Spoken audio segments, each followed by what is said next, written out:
sure has been nice to start this season. Welcome back to the Bronx for Game 2 of the 4-game series between the Yankees and the Orioles. Hey everyone, I'm Meredith Morakovitz. Ben Rice's 3-run shot in the second inning yesterday really opened the game up. It was his 11th home run of the season, 7th in his last 14 games. He has quickly become one of the best hitters in Major League Baseball, and earlier Aaron Boone spoke about his success at the plate. What do you want to be as a hitter? You want to, swing at good pitches, control the strike zone, hit the ball hard, check. He does all those things. I think he's intelligent, so he's, very disciplined and kind of formulating how he wants to approach a given pitcher, what he's looking for. He's prepared. And then, he's gained from his experience. He's just continued to get better and better.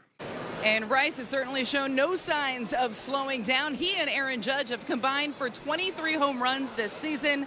That is more than the Brewers, the Red Sox, and the Giants. Plenty more to come here on the Yes Network. When we get back, Ryan Weathers gets the ball. First pitch next on Yes.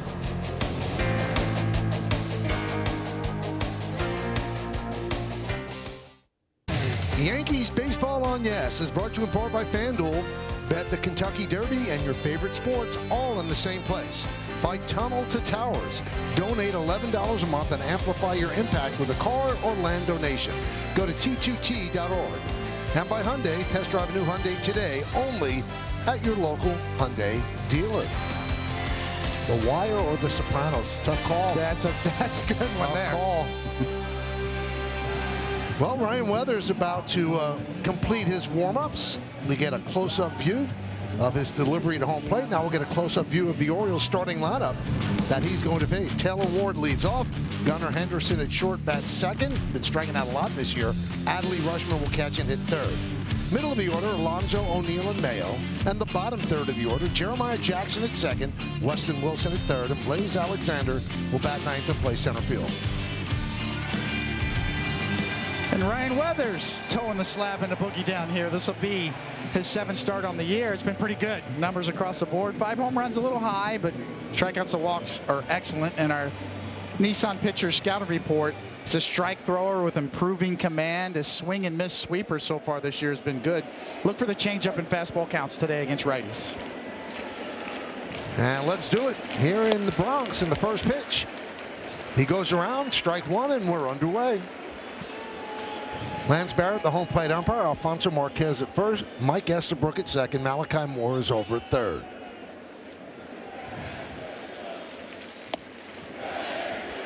One and one. Orioles are 15-17. The Yankees, best record in the American League at 21-11.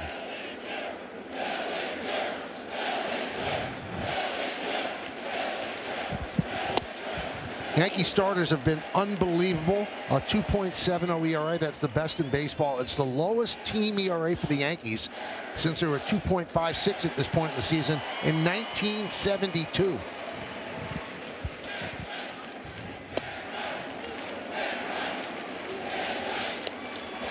Two and two. Orioles do not fare well against left-handed starters. 0-6 on the season. 3-2. 621 OPS against lefty starters. That's 22nd in baseball. Nice crowd on hand here. Max Fried bobblehead day. A little sunshine peeking out here.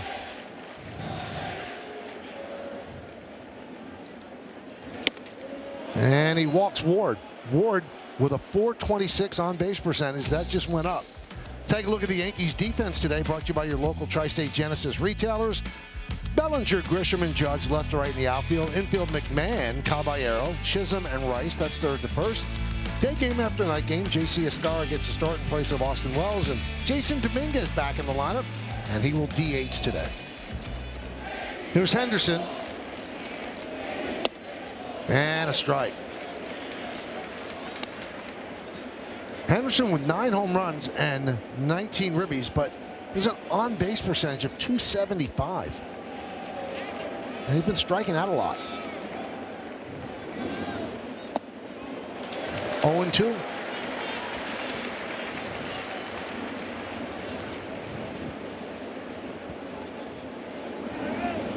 Rice holds Ward at first. Yankees play Henderson to pull with Caballero shaded up the middle and McMahon almost playing it short.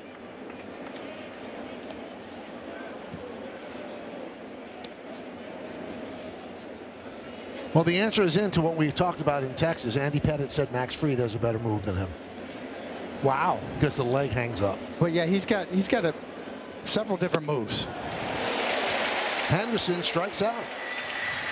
All right, the home plate umpire is Lance Barrett. We'll take a look at him. The scouting report brought to you by your local Kia dealers. He's considered pitcher friendly.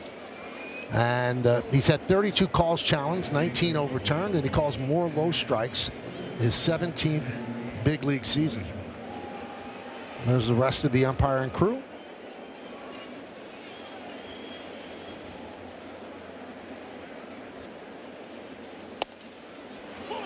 And that's pretty much the consensus about their moves, David, where Andy had one great move and he used it and it was effective all the time. And Andy said he hangs his leg up and decides whether or not to go to first. I couldn't do that. Yeah, exactly right. You know, that's what gives Max Fried a little different dimension. 1-1. Everything Andy did looked the same. His delivery home, his move to first base, it was very hard to discern. You know, Max Fried's got a couple of different looks he can give you.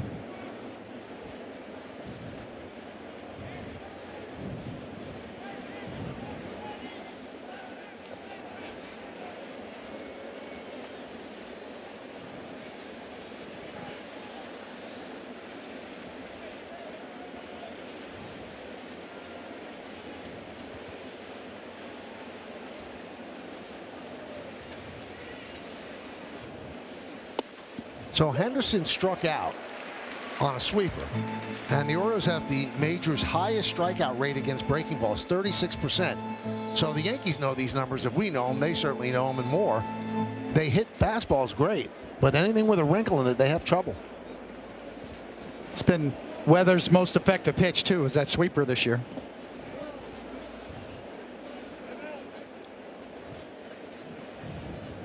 Take a look at Weather's arsenal on StatCast 3D by Google Cloud. Well, it's a four-seamer, a changeup, a sweeper, a sinker, and a slider. So the sweeper and the slider are kind of in the same package. Slider's a little quicker velocity-wise.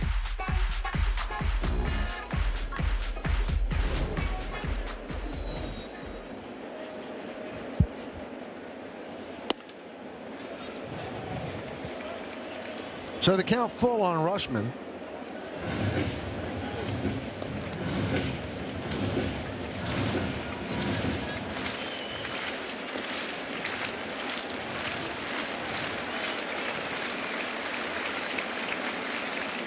Swing and a miss on the change. 2 down. A good early sign from Weathers. If he can locate this particular pitch against right-handed batters, that's a different level for him. We talked about the slider sweeper, and look at that grip. Perfectly located, down and away. Good early sign for Weathers and the Yankees. There's Pete Alonso, who likes hitting here at Yankee Stadium. He has 8 home runs in 20 career games here in the Bronx. Had one last night. The others came when he was a member of the Mets.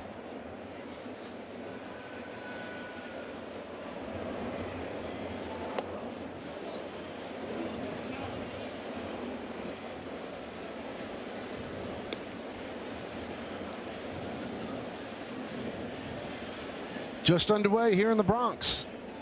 Yankees and the O's, game 2 of a 4-game set. Yankees won last night.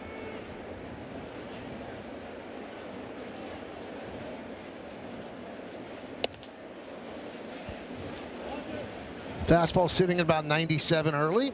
Check swing, confirmed by Marquez.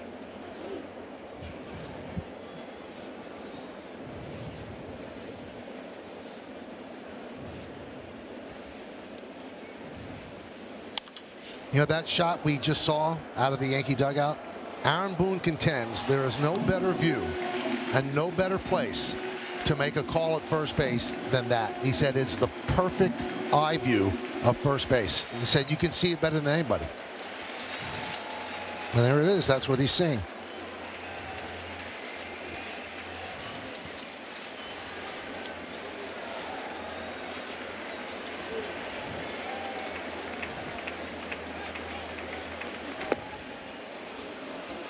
3-2 on Alonso.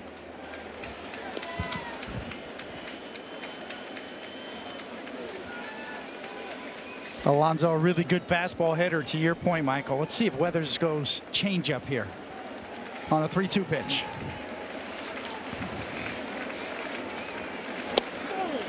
Strike 3. Run with the fastball. He strikes out the side after the opening walk to Ward. Yankees coming to bat.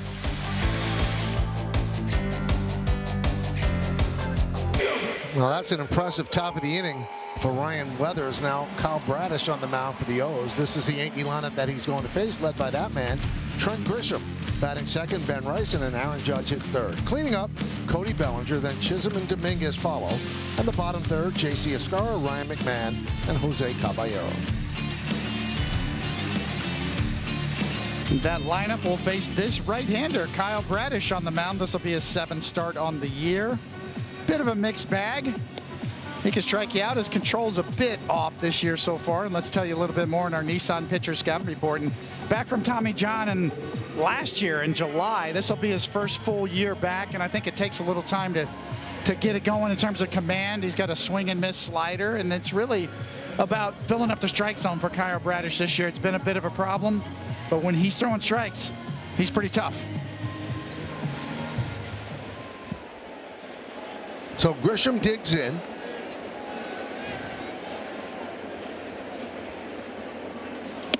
And Bradish steals a strike. Kind of startling to see the 155, but the home runs, RBIs, that's fine. And his BABIP, batting average on balls put in play, very low, 151, which would indicate he's hitting in some bad luck. 0-2.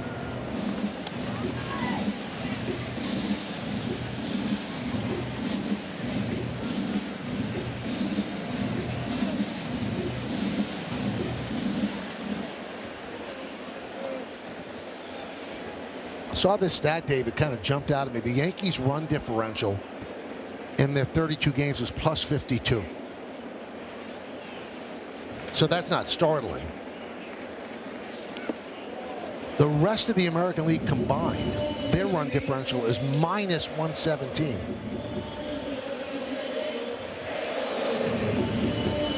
It's a tough April in the American League. Wow.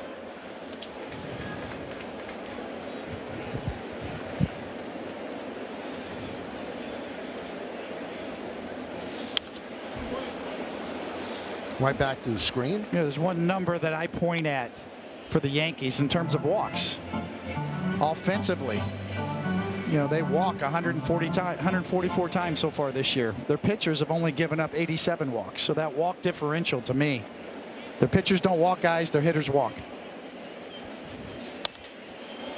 That just wears down opponents over the course of a game. And that's why they score as many runs as they do. And get this, David, second in the American League with run differential is Texas, plus 9. And the Yankees are plus 52. That's what they're explaining to Aaron Judge right now.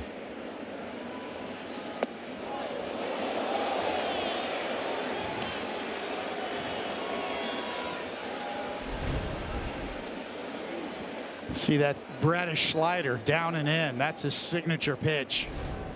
Get your kneecap out of the way.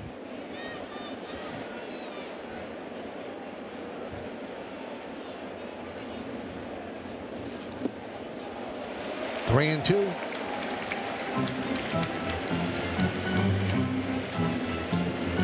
A lot of the Yankee offense obviously tied to home runs. They have 50 home runs. That leads the majors.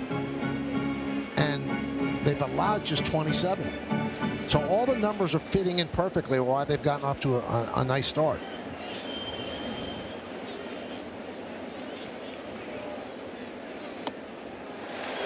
And Grisham, a well-earned walk there. Let's take a look at the Yankee defense, brought to you by your local Tri-State Genesis retailers. Take that all in. This is the Orioles defense, and we're going to take a closer look at Adley Rutschman, CarShield defensive player profile. He's +3 in framing runs this season, and he's tied for second in majors with Patrick Bailey. I think Bailey's first. He's tied for second.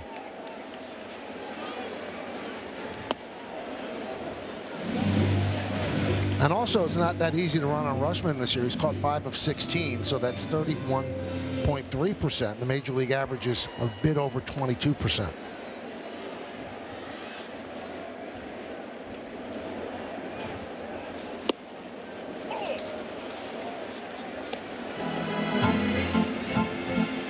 You know, when Boone was asked to explain Rice's dominance, he said, recognizes strikes, controls the zone, and hits the ball hard. He said that's a pretty good recipe. He's closed up the gap on the inner half of the plate. When he first came up, you know, pitchers were pounding him in or throwing him breaking balls, breaking into him. And he's made that adjustment. He's closed that hole down to where he now gets to that pitch or lays off of it.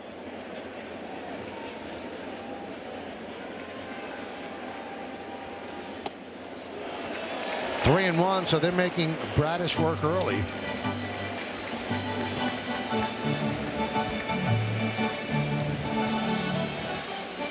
And that allows Aaron Judge to get a look at all of his pitches before he even gets up to the plate.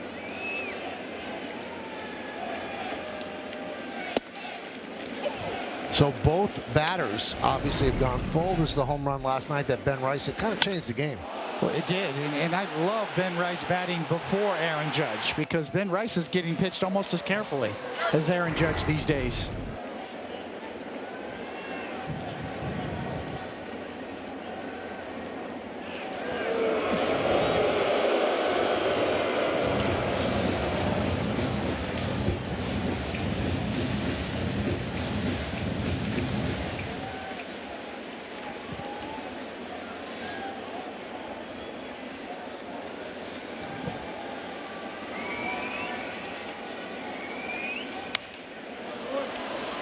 Grisham darted, then stopped. Don't know if he was bluffing or he didn't get a great jump.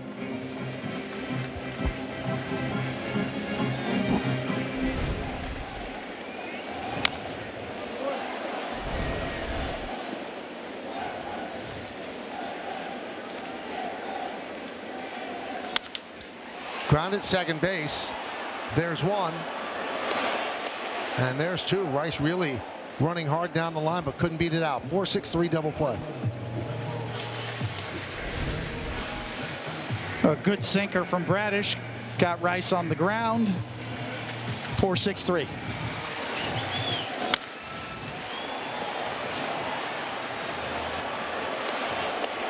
Good effort. Pitcher's best friend. There's Judge. Judge has been a terror in the first inning this year, hitting .385 with 5 home runs.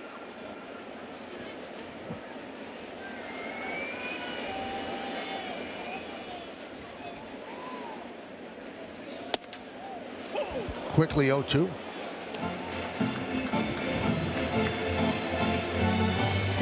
Rest of the game 227, but his average slowly creeping up. He's at 263 right now.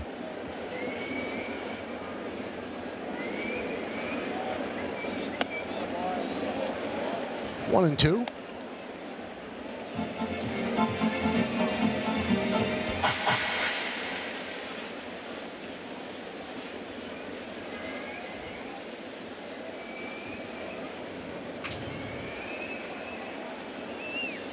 Swing and a miss.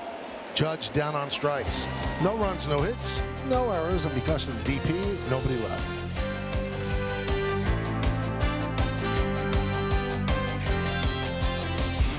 Play FanDuel's Daily Dinger for free every day for a chance at a profit boost if your selected player hits a home run. And here are the featured home run odds for today's players. Aaron Judge plus 290, Jazz Chisholm Jr. plus 600. Tyler O'Neill leads off the second, and Weathers deals 1-0.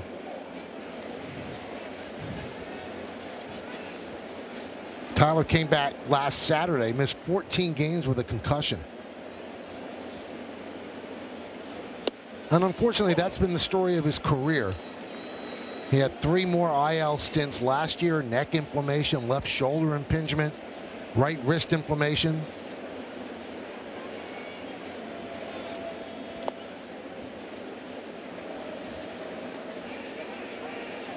30 years old, 9th major league season.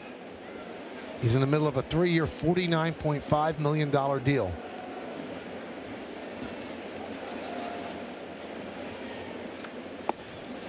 And before they signed Basayo's extension late last season, O'Neill was the only Oriole with a guaranteed contract for this season.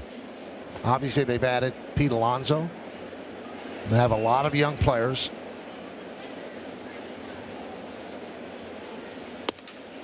And there's a walk to O'Neill.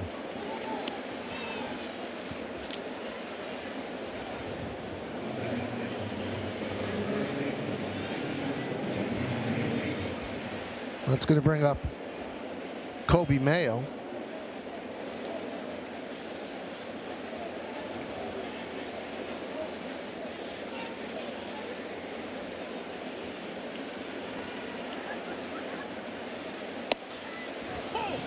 Strike.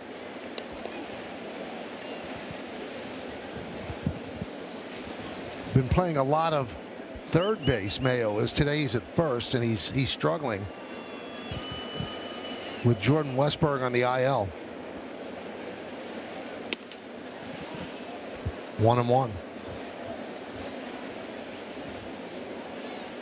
Yeah, Kobe Mayo's a big dude, 6'5", 230. Big time prospect coming up.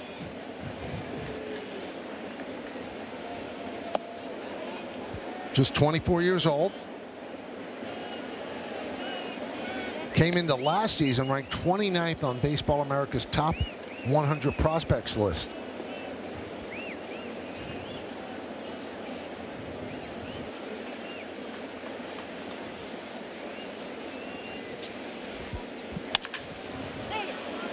Grounded to Jazz. He'll take the out at first as O'Neill advances to second.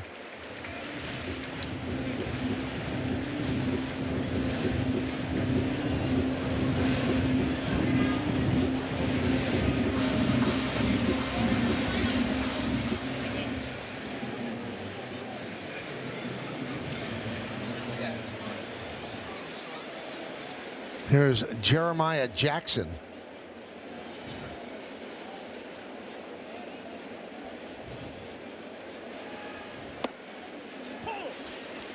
We're going to see something tomorrow.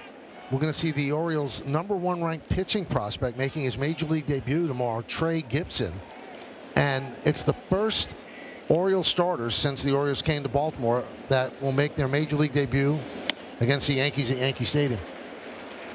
Pretty big stage, but a lot of injuries in their pitching staff, and they've had to make do. So we'll get a look at Trey Gibson.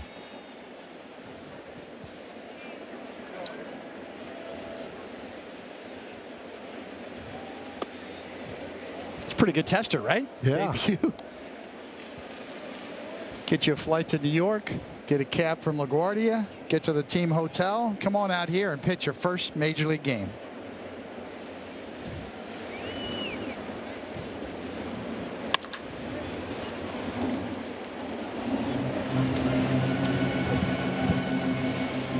Like you have a young singer and you go, okay, go to the Winter Garden and start singing.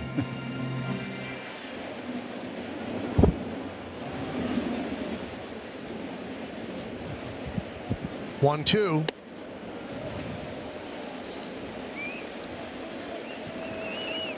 A lot of clouds, so the lights are on here at the stadium. But as David said, the sun is occasionally winning the battle with the clouds. There's some blue skies ahead.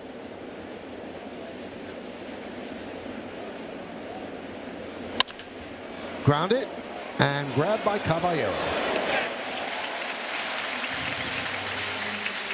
2 away. I asked Boone today what's been most surprising about Caballero. He said his internal clock. He said he knows when to really fire it to first. He knows exactly where he is, and you know, if he could go 70% on his throws, he knows who's running. He goes, that's the thing.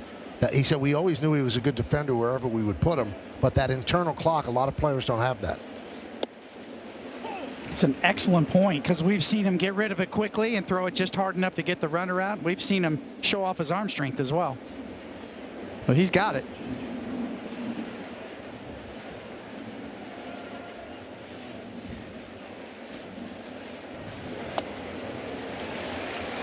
There's that good change again. 0-2 on Weston Wilson.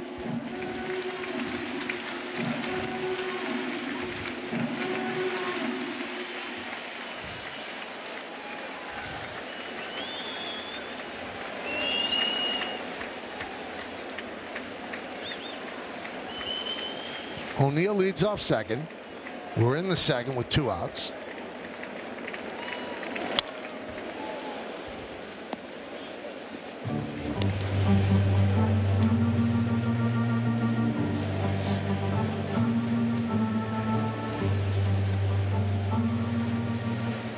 Pitch number 40 from Weathers.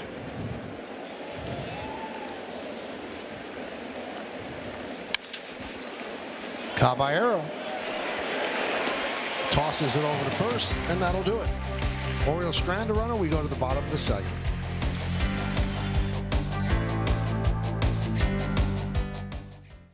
Welcome back to Yankee Stadium, where Ryan Weathers is through 2 scoreless. Michael, you already noted how fantastic this Yankees rotation has been to start the season. Their 2.73 ERA is the lowest in all of baseball right now. I spoke with Max Fried for the pregame show, and he said collectively, as a unit, they have so much pride in trying to go deep into games, but additionally, they have so much confidence in this Yankees offense that they feel if they just keep it close, that they're going to find a way to burst out offensively and get the job done. Additionally, I asked him about Ryan Weathers, and he said not only has he been incredibly impressed with his changeup and the weapon that has become, but also the fact that he's finding a way to go deep into games. He's worked into the 8th inning twice already this year. He saw that as a big step for Weathers and the rotation in general. The Yankees now just hoping that they can keep it rolling.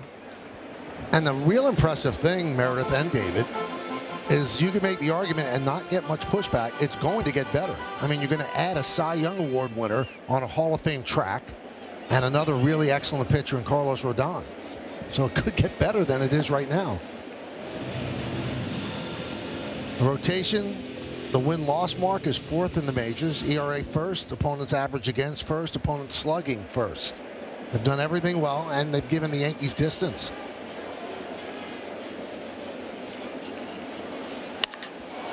Bellinger swings and drives one to right field. O'Neill back on the track at the wall. See ya! A home run for Cody Bellinger, and the Yankees are on the board 1-0.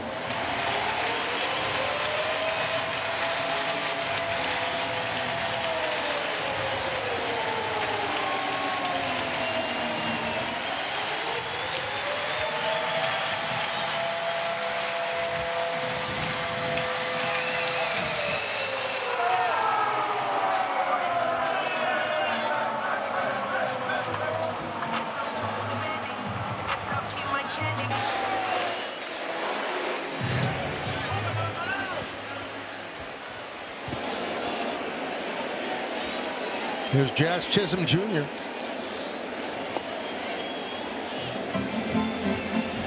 '51st home run by the team. 4th home run for Bellinger. 17th ribby. Had a couple of doubles last night.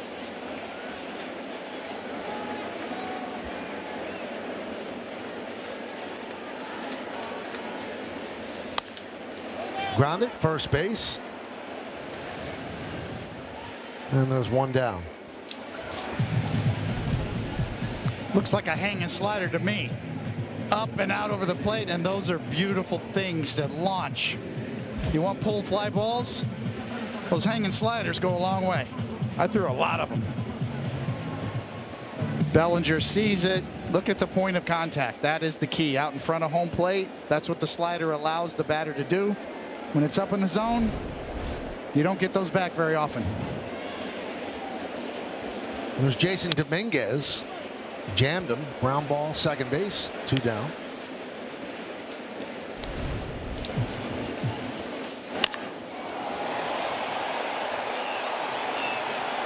That's why he's such a perfect fit here at Yankee Stadium.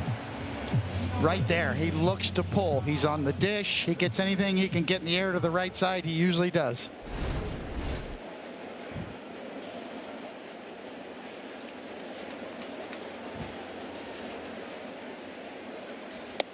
You know, the courtship, free agent courtship, took longer than I'm sure either side wanted. But after it was done, somebody from Major League Baseball said to me, it had to happen. I said, why? I said, because it's a perfect marriage. He's perfect for the Yankees, and the ballpark is perfect for him. Escara hits one to center field. Blaze Alexander will put it away, and that'll do it. But the Yankees take the lead. Cody Bellinger takes a hanging slider and tattoos it into the seats in left field. When it lands, it's the Yankees 1 and the Orioles nothing.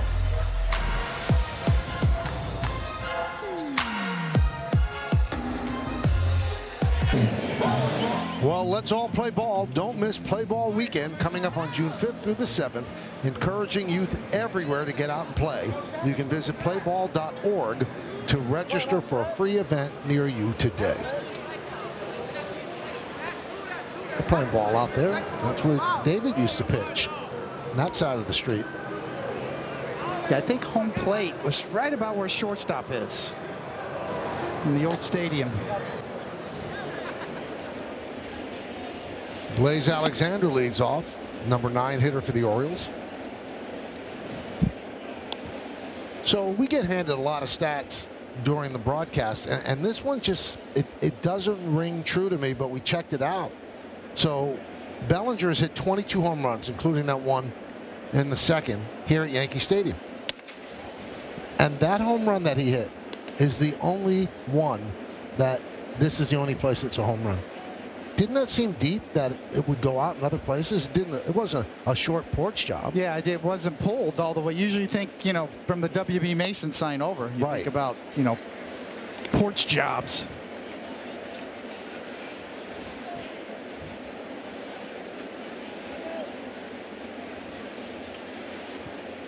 Count 2-1 on Alexander. And Blaze is actually his given name, not a nickname.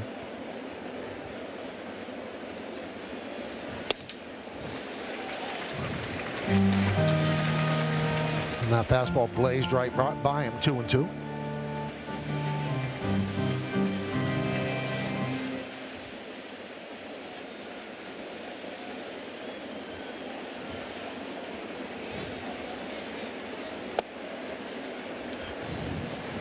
Well, Weathers has walked the leadoff batter in each of the first 2 innings, and that's going to be challenged by Escara.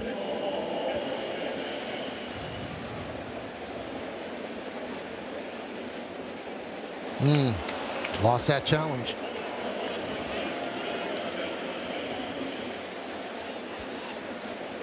So Lance Barrett's call is confirmed.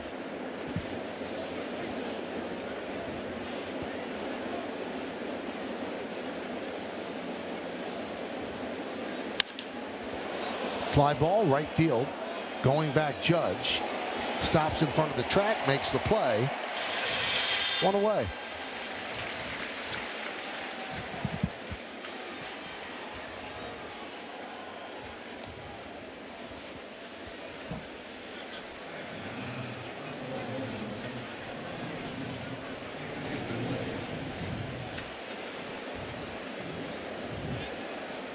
Back to the top of the order, and Taylor Ward. 1-0. Ward walked in the first inning. Gotten off to a really good start. Orioles got him from the Angels for Grayson Rodriguez. The Angels needed pitching, and Ward coming off a career year. Going to be a free agent after this year.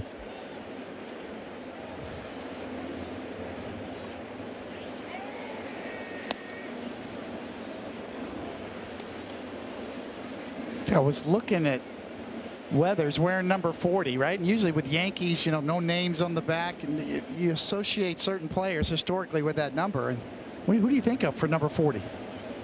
It's not going to be the guy you think of. I think of Andy Hawkins. Andy Hawkins is one. Who do you think? Luis Severino wore 40. Yeah.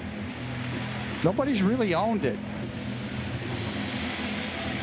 Certain numbers you go around, you think, okay, that's so and so.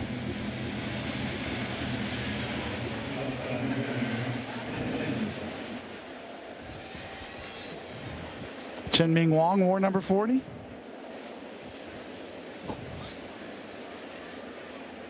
Here's Henderson. And a strike.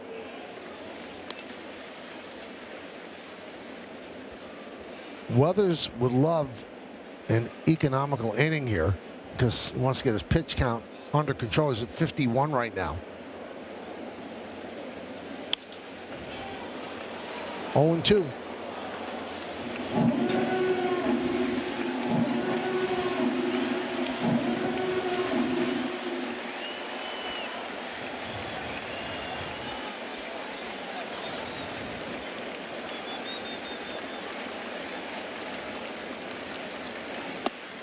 Did he go?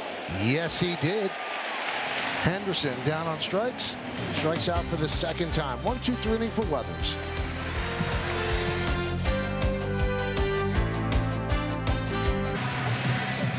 Yankees Baseball on Yes is brought to you in part by Citizens. Make sense of your money with Citizens. By your local tri-state Genesis retailers. Learn more at genesis.com. And by the New York Lottery. This could be your lucky play. Two pretty good switch hitters there. Singing. You know, when you think about it, Bobby Grich and Willie Randolph both could make strong cases for the Hall of Fame. Two second basemen that deserve a second look. Bobby Grich was really good. So was Willie Randolph. Ryan McMahon will start off the third.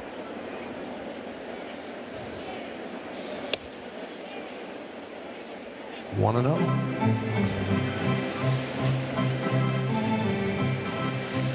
You want to go down a rabbit hole? Go down those two career rabbit holes on baseballreference.com and look at those numbers. And throw in Lou Whitaker, too. Yes, exactly.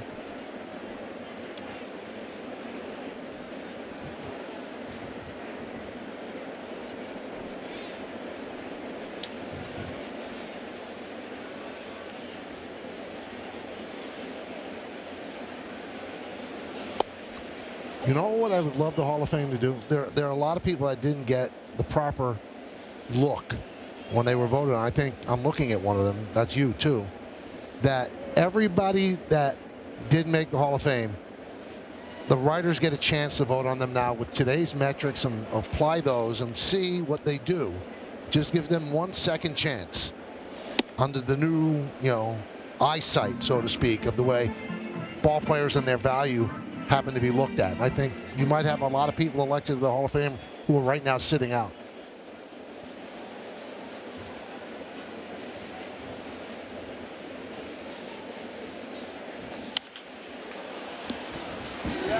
You know, for me, Michael, the question becomes, is the Hall of Fame big enough? Do we have enough representation? It's not about this guy should be in over this guy or comparative analysis. It's more about, is it big enough? Are we covering enough of each generation?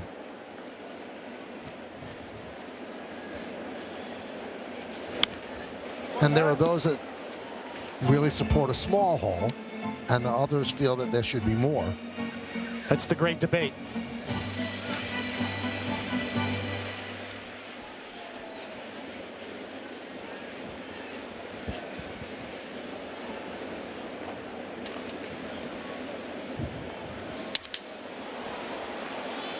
Popped up. Henderson retires McMahon. Sounded like a broken bat. One down here in the bottom of the third.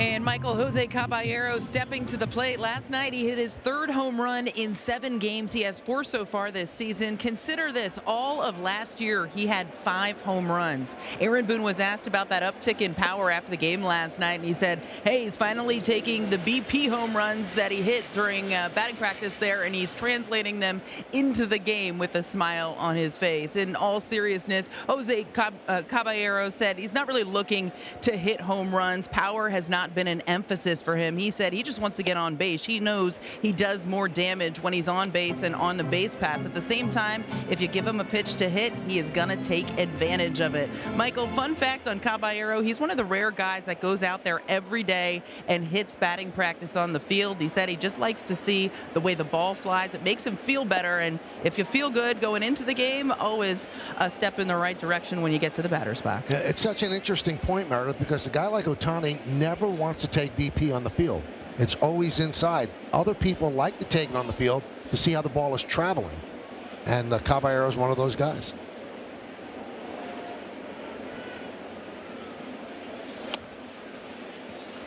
Three and one on Jose Caballero. First 12 games of the year, Caballero struggled, hitting 150. Last 19 games, he's at 333.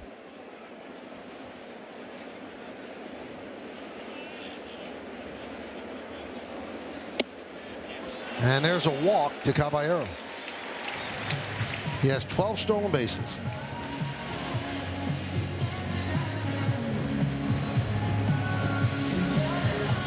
This is why Aaron Boone bats Caballero ninth.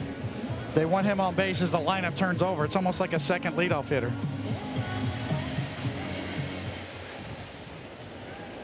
There's Grisham. He walked in the first inning against Bradish.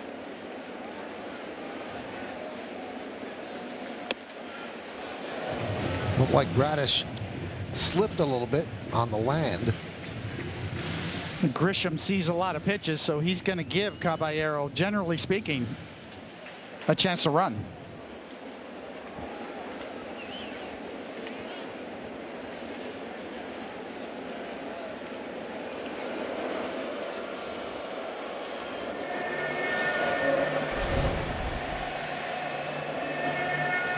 It's ideally what Caballero wants, is to draw a throw, force the pitcher's hand.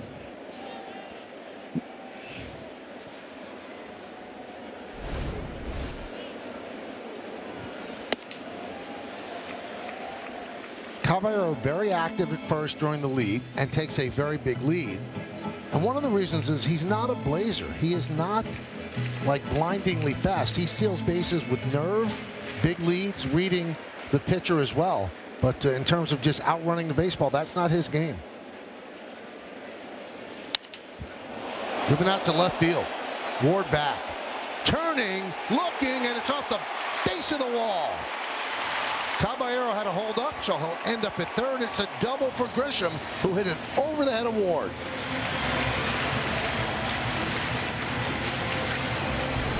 This ball really carries. Off the bat, we're wondering, and all of a sudden, it's off the wall. But really driven to left field. We've seen Grisham do that several times over the last week or so. Really drive the ball the other way. Caballero's not sure. He's got plenty of time to get around and get to third. Orioles bring the infield in for Rice. One out. Second and third.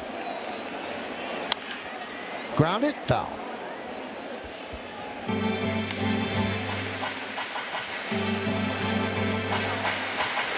Rice hit into a double play in the first inning, 4-6-3.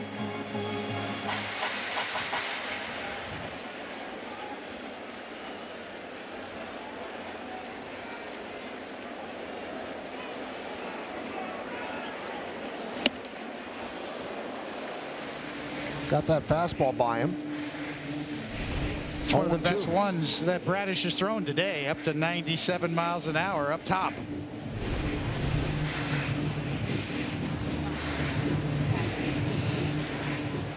Rice calls time, collect himself. He has 26 runs batted in.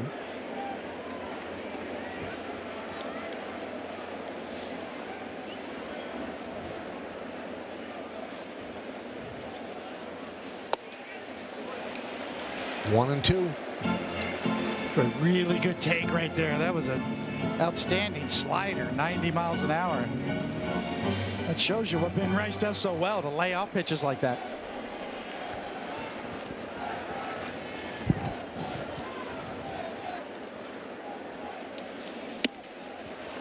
Two and two.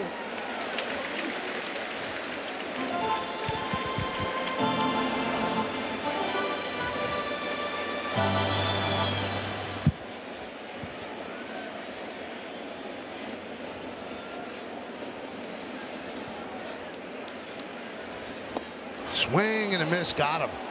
On a curve in the dirt. 2 away. Well, this is what Bradish can do. A couple of different kinds of breaking balls. And take a little bit off of one there. More of the curveball.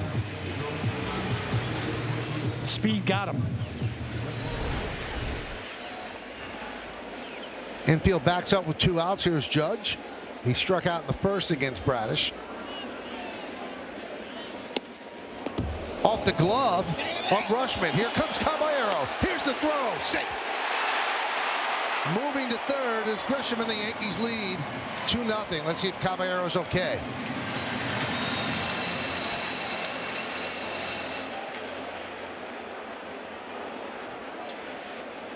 Maybe he got dirt in his eye?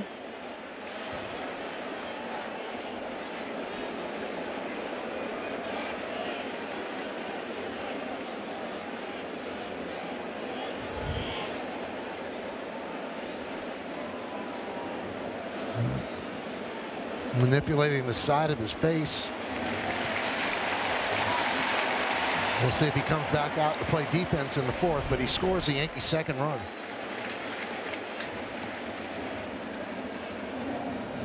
Oh, might have caught a knee right to the jaw. Bradish set up to receive the throw. Watch him slide right into Bradish's knee right here. Oh, yeah.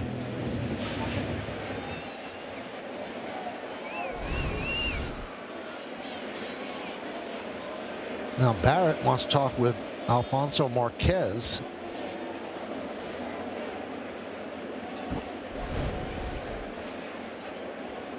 Coming in. Boy, that was close, but he beat the tag and paid for it. Little shot to the jaw. And that is scored a pass ball on Rushman. Just under the tag.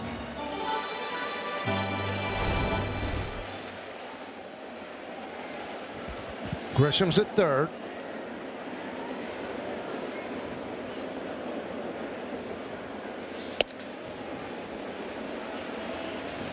One and one.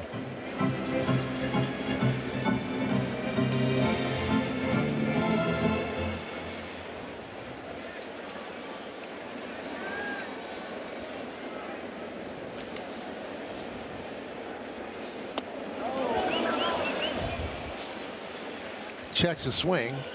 2-1 on Judge.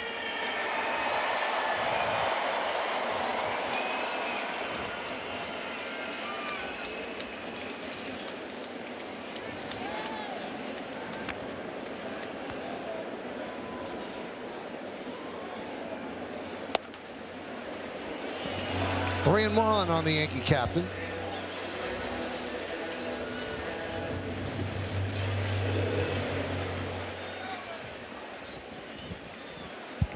And they're going to walk him intentionally with the count 3-1. Oriole manager Craig Albernaz has said, now let's not waste time here. A 3-1 count, yes. Did not want Judge to get a fastball.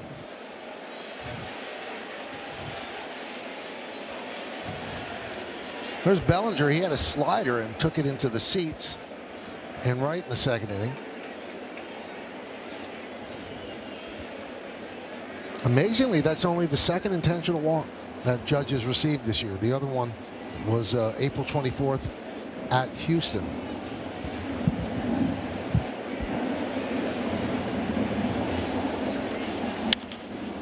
Fouled away.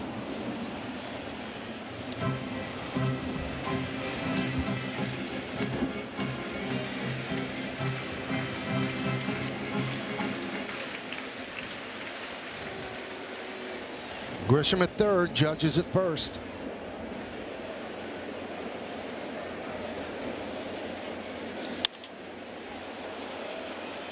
Foul the other way, in the seats.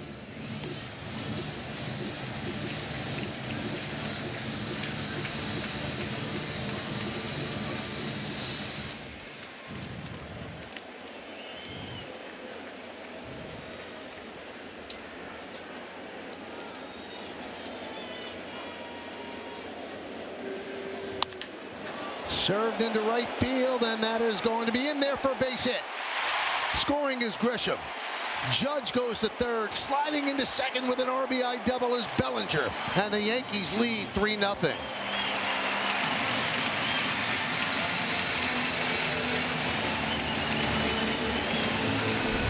Well, a lot of things go right here for Bellinger. His two-strike approach. Look at him break it down, almost like a little punch swing. Go down and dig that breaking ball out. And then another good read by him as well. Seeing Gunnar Henderson's off the bag. Let me go ahead and push it. Get on in there. Take the double. But look at that swing on a two-strike approach. Just looking for contact. 2 for 1. Here's Jazz. That swing kind of had a cricket feel to it. It did. He went down and dug out that curveball. Just a great two-strike approach and gets rewarded for it. On the super shot, go down, dig it out.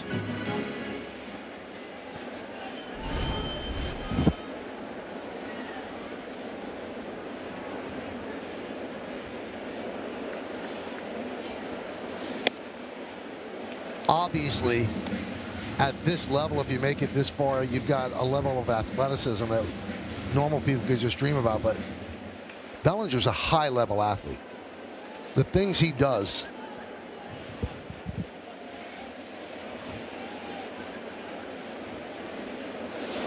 That's one of the reasons there, what we just saw with Bellinger, that his exit velocity isn't off the charts because of that two-strike approach. He's hard to strike out.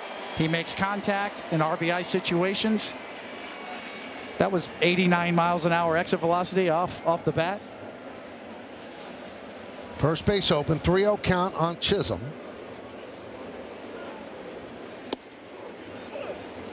Three and one. Dominguez on deck.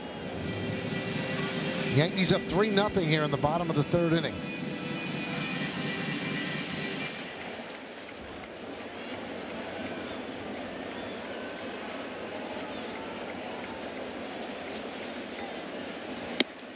And there's ball 4 to load the bases.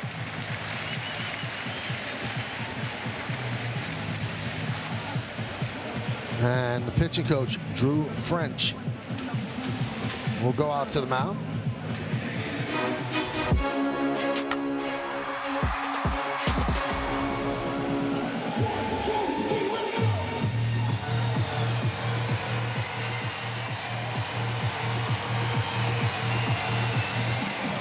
So the Yankees thrilled that Dominguez is able to play. Got hit the final game in Houston on the back elbow, his left elbow. X-rays didn't show anything, but they were kind of inconclusive, so they gave him further tests the day the Yankees got back, and they waited on those tests and came back, everything was fine, and he's playing today, and they said yesterday he was a player as well. So a quick healing. And now he comes up with the bases loaded, 2 outs. Trying to break this game open. Dominguez has 1 career grand slam. Last year on May 9th.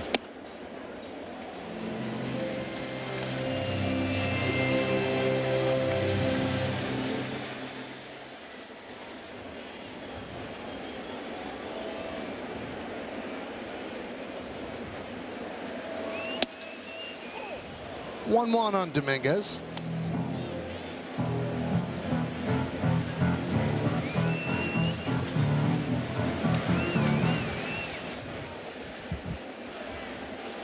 Judge at third, Bellinger second, Chisholm at first.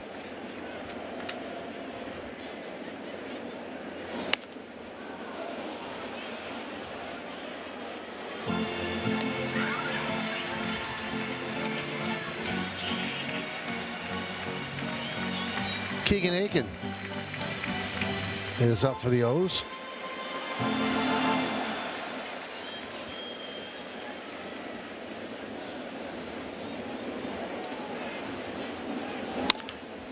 Ground ball second base. They'll get the force, and that'll do it.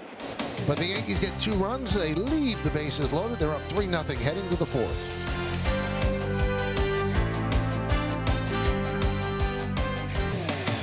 Yankees Baseball on Yes is brought to you in part by Delta, the official airline of the New York Yankees. Delta, keep climbing. Well, the Yankees have given Ryan Weathers a 3-0 lead as we start the fourth inning. Here's Adley Rutschman, switch hitter batting from the right side. And a strike from Weathers.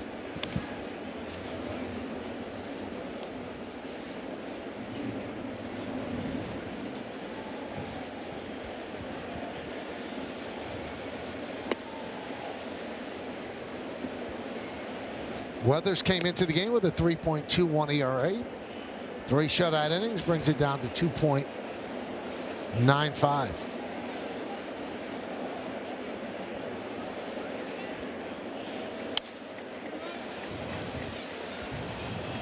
Orioles held to just 3 hits last night, and that was a season low for them. Yankees have 3 runs on 3 hits this afternoon. Orioles zeros across.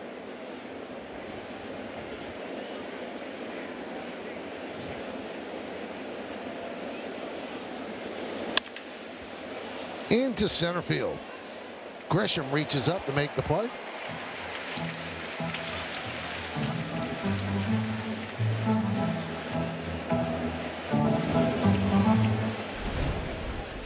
This ball kind of took off on him.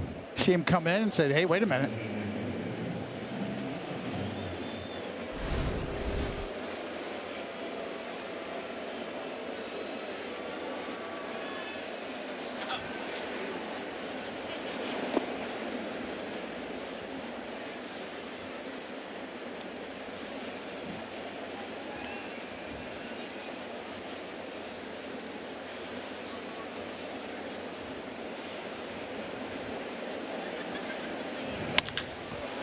Drilled to left field. Bellinger turns and looks. See ya. Home run off the bat of Alonso, and it's 3-1 Yanks.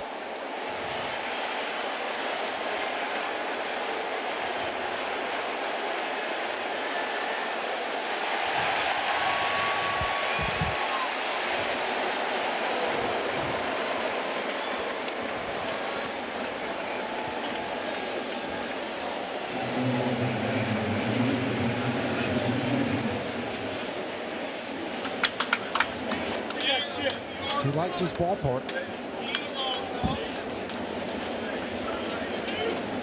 Second home run of the series, 6th of the year, and the first hit for the Orioles.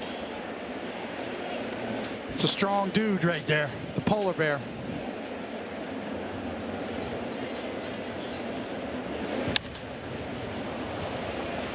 Fly ball right field off the bat of O'Neill.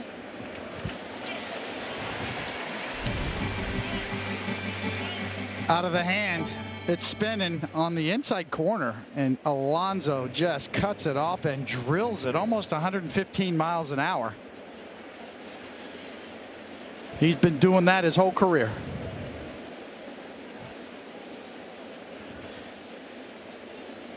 Crushed.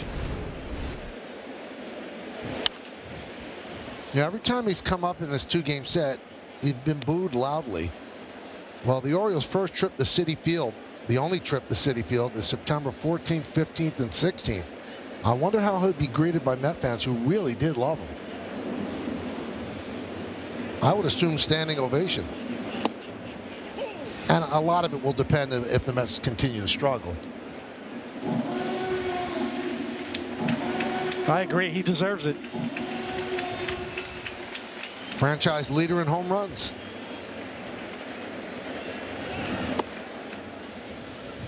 One and 2 on Mayo.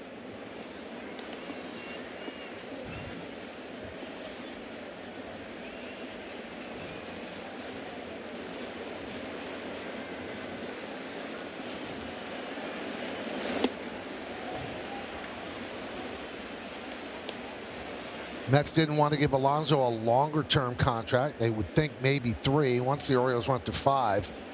Alonso didn't go back and ask them to match because he knew that that wasn't in the card for him. High fly ball. Left center when Grisham makes the catch. That'll do it. Alonso's home run puts the Orioles on the board. It's 3-1 Yanks.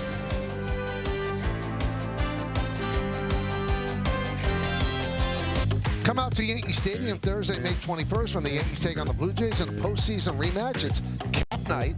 First 18,000 guests 21 and older. See the Yankees cap courtesy of Budweiser. Tickets are going fast, so get yours today, Yankees.com. JC Escar leads off the bottom of the fourth.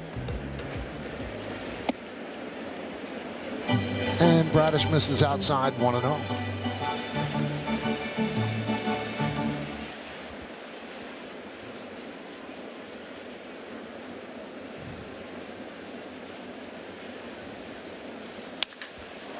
Ripped down the right field line. Foul ball. So Bellinger with a home run and Alonso with a home run. And on this date in 1876, the first home run in Major League history was ever hit. Ross Barnes of the Chicago White Stockings, not the White Sox, because the White Stockings actually became the Cubs, hit it off of Cherokee Fisher of the Reds, down the left field line, over the left field fence in the 5th inning. First home run. And now it's become a home run game.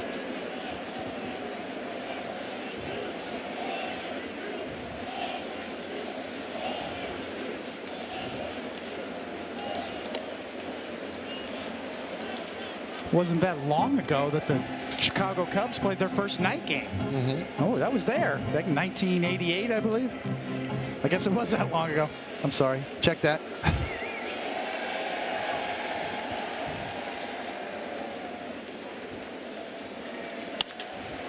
Hit sharply and caught by Jackson to retire Escar.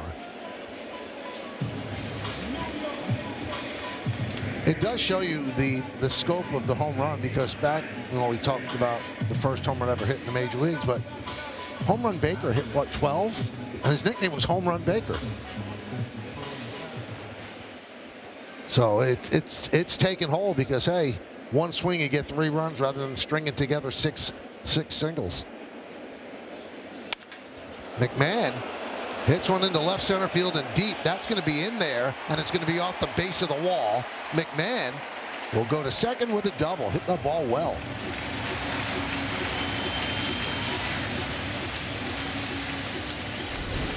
Well, McMahon's got some pop. And that is drilled over 105 miles an hour and absolutely hammered. Off the wall the other way.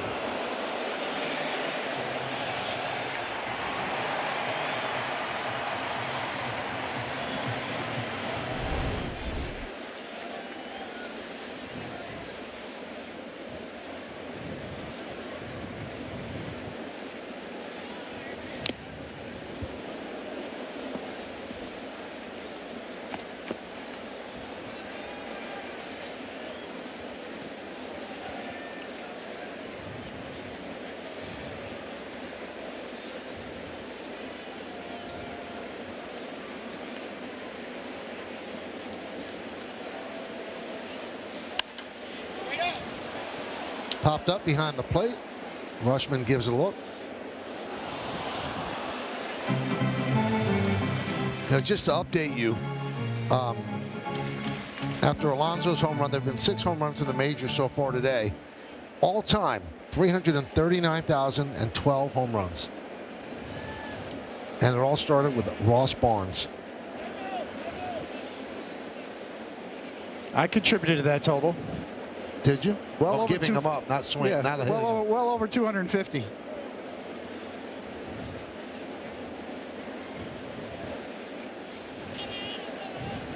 What's the one that depressed you the most? Jim Thome's grand slam. Upper deck. Well, James tells me you gave up 258. Yeah.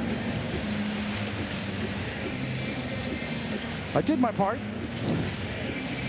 And you just missed hitting one, right? I did. Short hop the wall.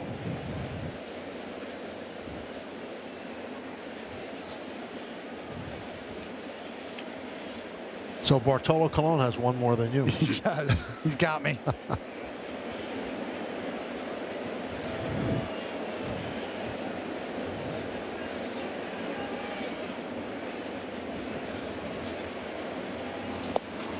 That one gets away. McMahon will go to third.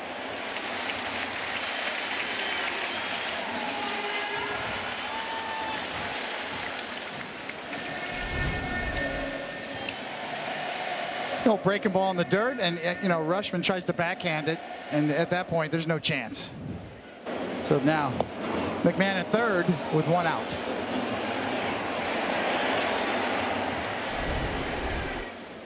And the infield in.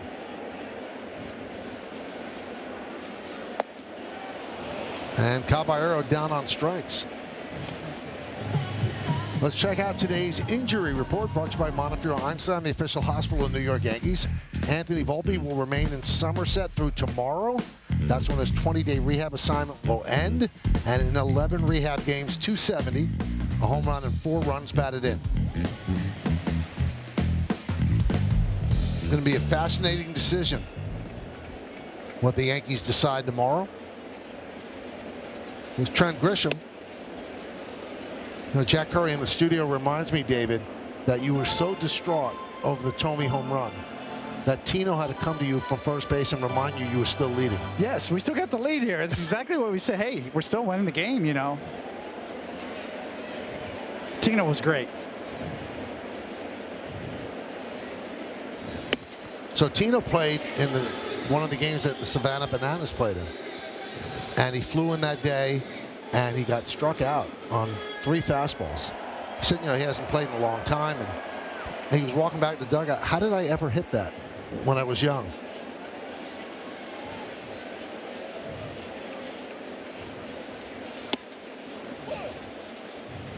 Oh, here it is. Don't look away, David. Yeah, we're leading 6-1. It's game 6. We're trying to close it out. Hanging slider. That made a really loud sound. Thome takes Cole into the upper deck. Yep. Stunned. I give you credit. You watched it. You didn't ask for another ball. You really admired it. What are you thinking right there? It's you're trying to process it. It's like you got punched in the jaw. You're stunned.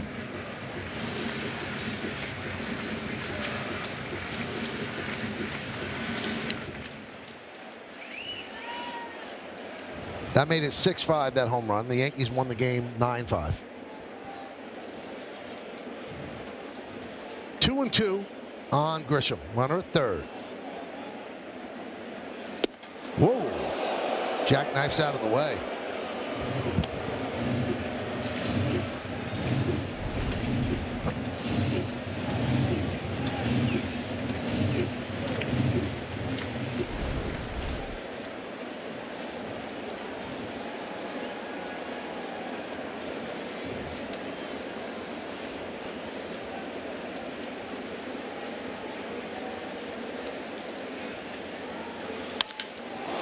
High drive, right center. O'Neill back, track, wall. See ya! A 2-run home run for Grisham.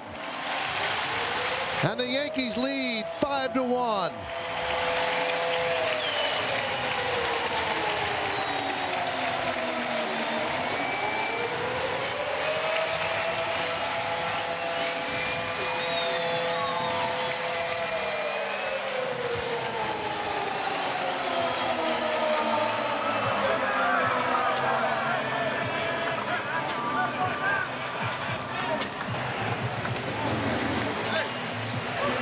Last year, that's his 5th this year.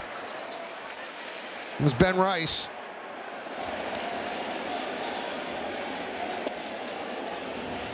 One and 0. Just another good job of working the count. Gets to 3-2, buys a fastball, and loses it.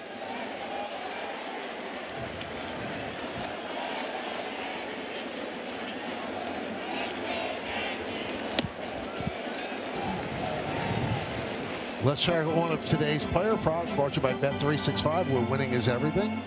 Rice hitting a home run is plus 350. He's 0 for 2 so far today. Hit into a double play and struck out. And the 2-0. 3-0. Another look, fastball right there.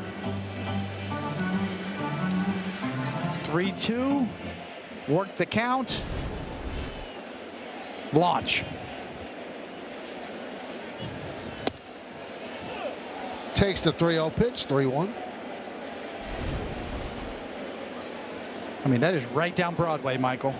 Or wait, I got to go start calling you K, like scooter style, right? Right, Hey, Cone. K. White, K. You got it, Cone. Okay. K, that was right down Broadway.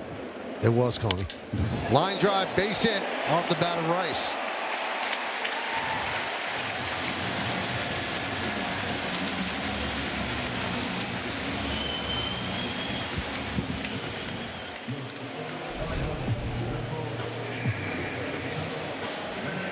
On the super shot. Oh, yes. I love that shot. Shows the contact point. Where you meet it, where you make contact. Very important. Especially when you're trying to launch home runs to the pull side.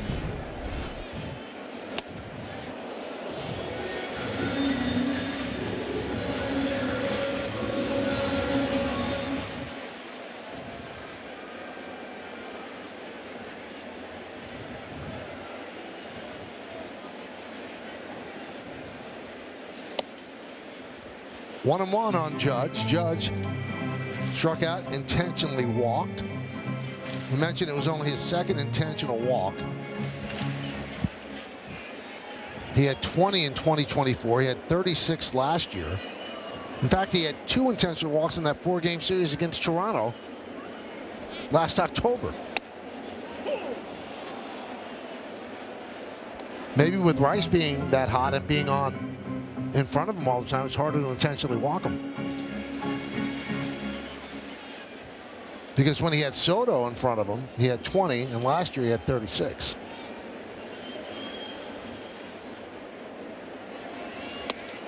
Strike 3. Judge down looking. But the Yankees get 2 runs on 3 hits, 1 man left. The 2 runs on this swing, a 3-2 pitch, hit into the seats by Trent Grisham, his 5th home run of the year. The Yankees lead 5-1.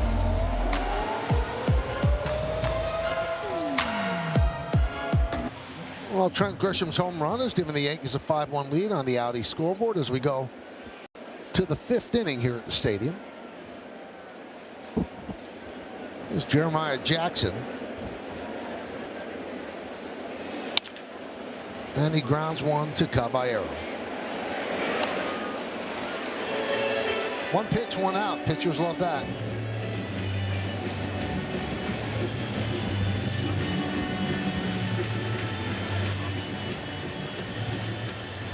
That'll bring up Weston Wilson.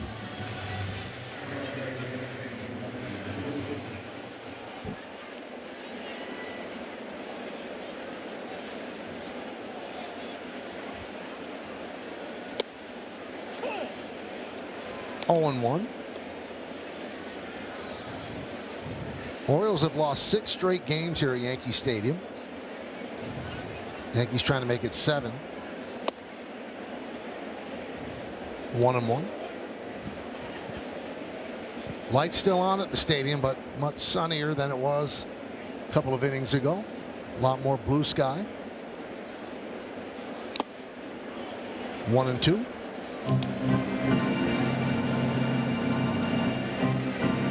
These are always the innings. When I was on the mound, Michael, you really want a shutdown inning. Yankees have taken control of this game. You have a 5-1 lead. You're in the 5th inning. Got 1 pitch, 1 out.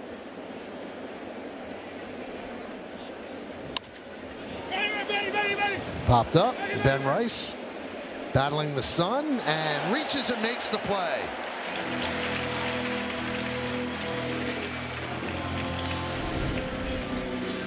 So you are right. Cover it. You got room. Reach over. Snag it.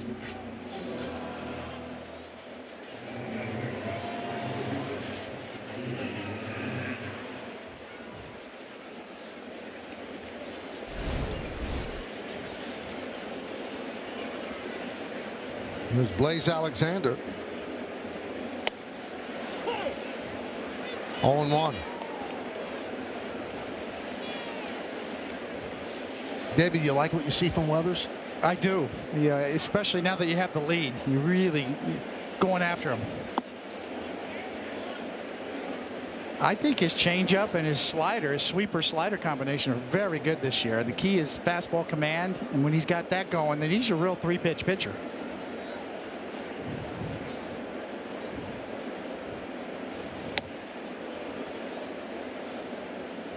It's not like he needs to learn a pitch or figure out a different way to go about it. It's all there. It's just down to execution now.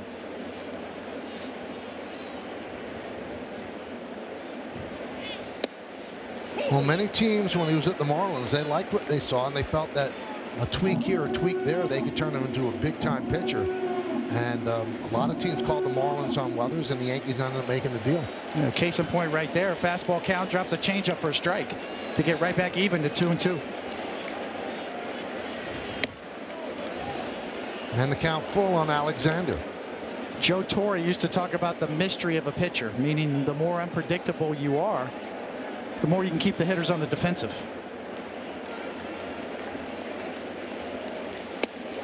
Strike 3. And Alexander says he wants to challenge. The pitch is called a strike. The batter is challenging. The high changeup right at the top of the zone. The call is confirmed. Baltimore has 1 challenge remaining. Well, Orioles go down in order. We're halfway through. 5-1 Yankees.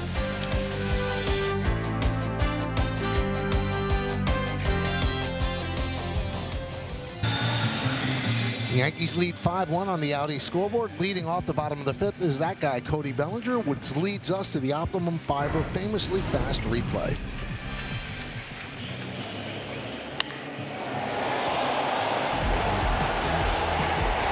That's a home run only in this park.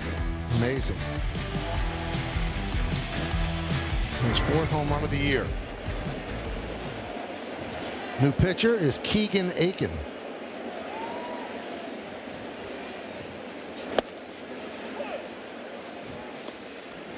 Well, a little bit later today is the Kentucky Derby, the Run for the Roses. And that one is driven deep to right. See ya. He laps the field. A second home run for Bellinger, and the Yankees lead 6-1.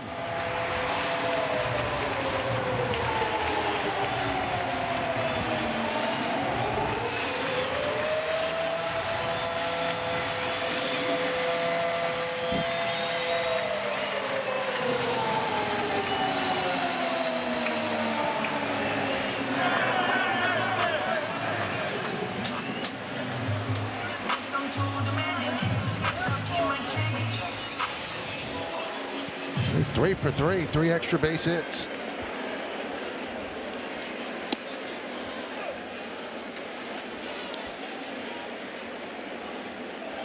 So he does his run for the Roses around the bases. And Meredith, you have a little Kentucky Derby information.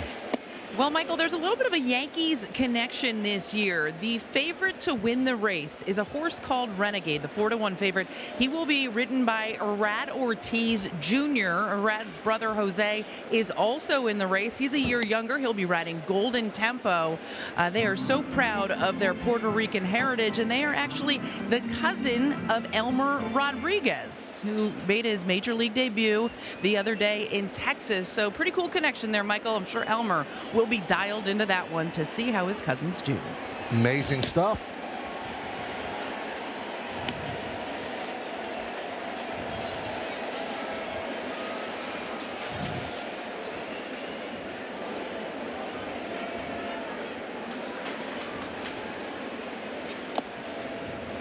Three and 2. That's on my bucket list, David, going to the Kentucky Derby. But it's always during baseball season. You got the outfit on today, though. I do. A little Kentucky Derby feel. Fly ball center field.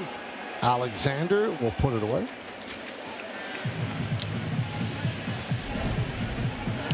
Well, you look at this slider on the inner half. This is what Bellinger does so well. When he's facing left-handed batters, he doesn't give an inch. He's looking to do this.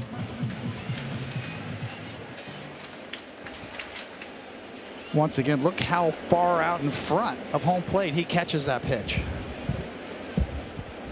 Now this one, you could think maybe this is more like a Yankee Stadium home run, but that's by design. He's looking to do that. He gets the pitch and he's ready for it.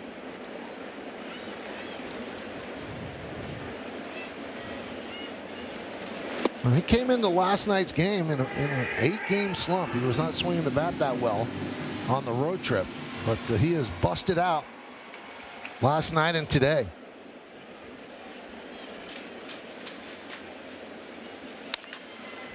Dominguez batting from the right side, grounds it foul. Yeah, Bellinger's gone from the mid 700s in OPS to now the mid 800s in OPS in about 2 or 3 days. Good OPS day.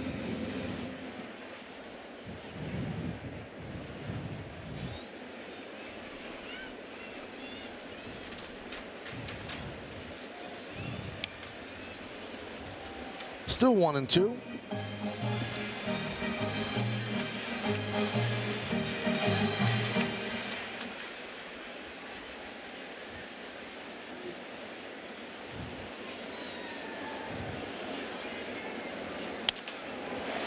How about that? A base hit against a lefty for Dominguez. They said he's been swinging the bat better against lefties. The problem is, down at AAA, there are not that many lefties, because if you're a good left-handed pitcher, you're going to be up here. Well done there. Up and out over the plate, almost off the plate. Good coverage. Hit it where it's pitched. It's funny, David. People that want to give up on this guy because he started the season in the minors, you don't realize there's so much there. He's 23 years old. He's really fast. He's a great hitter already from the left side. And if he somehow fixes the right side, you got yourself a really valuable major league player. Obviously he needs to work on his defense, but that's not something you give up on quickly.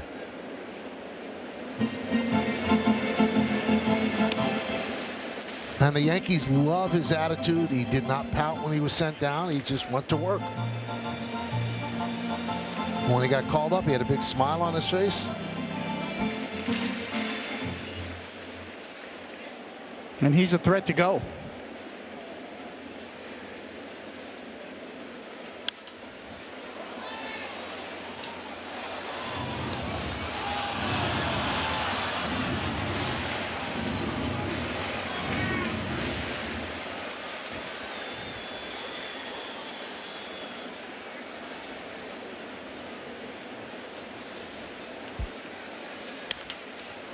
Ground ball. There's one.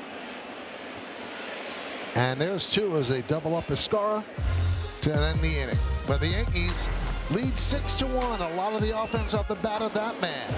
In the second inning, he hits a home run, a solo shot. And here in the fifth, another solo shot. He has 5 on the year. Yankees have 6 on the day.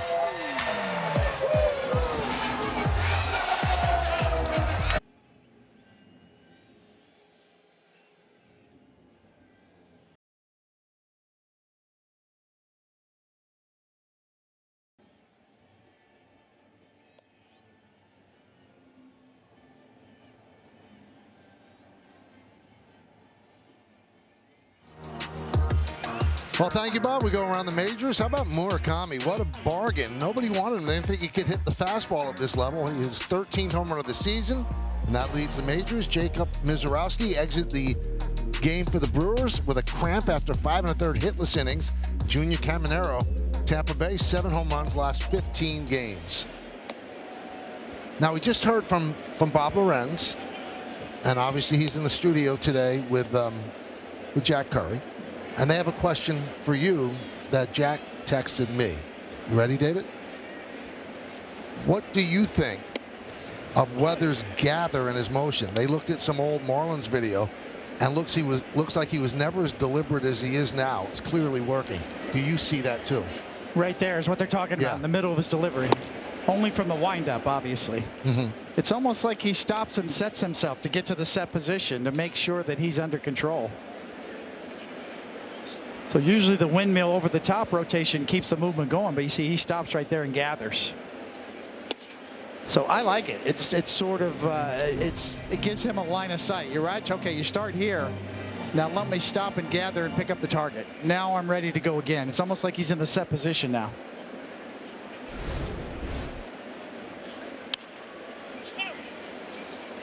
Long run for Rice Let me ask you, though, why don't you just start in the set? Yeah, what does the over-the-head do? There's a sense of rhythm to it. Maybe he's getting his grips or changing his grips at the beginning of his delivery.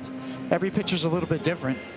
You know, ironically, I know I heard Meredith talk about Garrett Cole going over his head this year as well. And there's just a sense of rhythm and tempo for each pitcher. It's a matter of preference.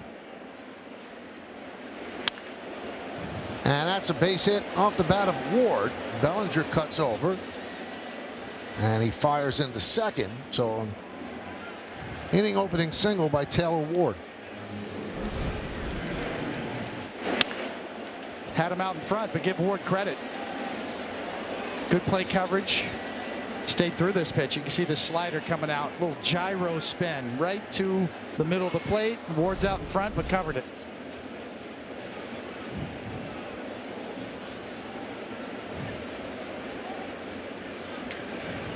Henderson shows bunt.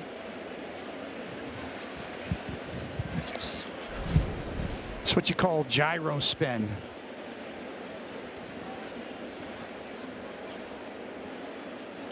Off the end of the bat, give him credit. That's what we talk about, staying long through the zone. But even if you hit it off the end of the bat, if you could still stay on it and get enough of it.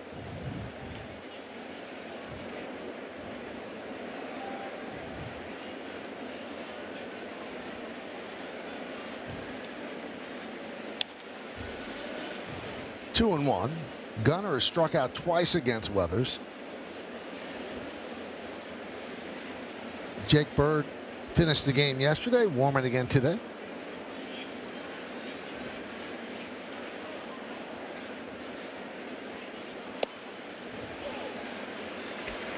Two and two.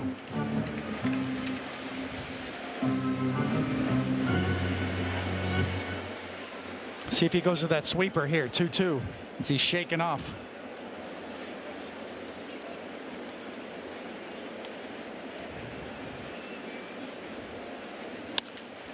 That one is looped into center field. It's a base hit for Henderson. So two straight singles, first and second, nobody out here in the sixth. You see Weathers shaking off. He wanted the changeup, lefty on lefty, down and away. Give Henderson credit. Changeup away, and he's on it.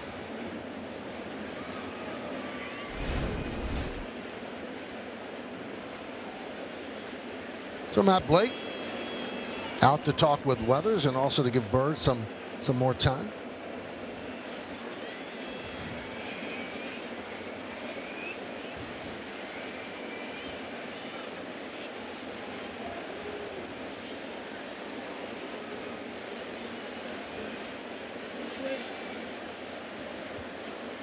Coming into this inning, the Orioles had just one hit, but now two hits to start off the sixth, so 3 overall. Yankees lead 6-1. Adley Rutschman 0 for 2 today, a strikeout and a fly ball to center field.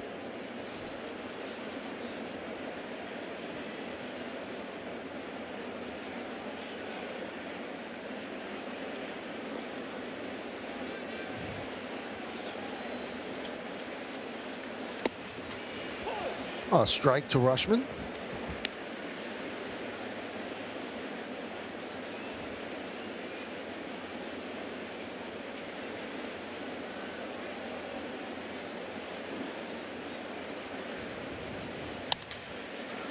Grounded to Rice. And he throws the ball to Caballero, who was late covering, and everybody's safe. Rice double clutch, so now the base is loaded, nobody out.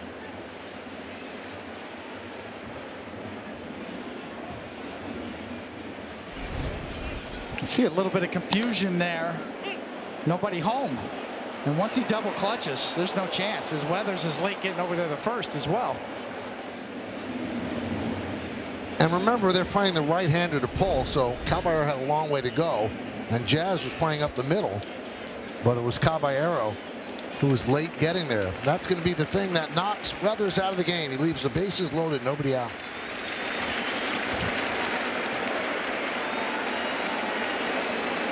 Pete Alonso coming up. It's time for Ezra. How about that? All right, as a child, aspired to be an astronaut and was a science enthusiast. His Spanish and continuing roots traced to his grandfather who fled Barcelona during the Spanish Civil War. And teammate Todd Frazier gave him the nickname Polar Bear during his rookie season in 2019. How about that? Jake Bird will face Alonso. So next time Todd's in the studio, we'll have to find out why.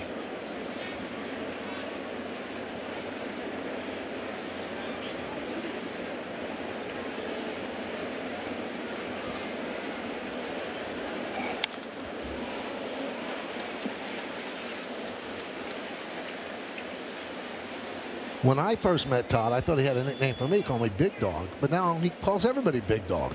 But he doesn't call everybody Polar Bear. Polar Bear's pretty good. It fitting.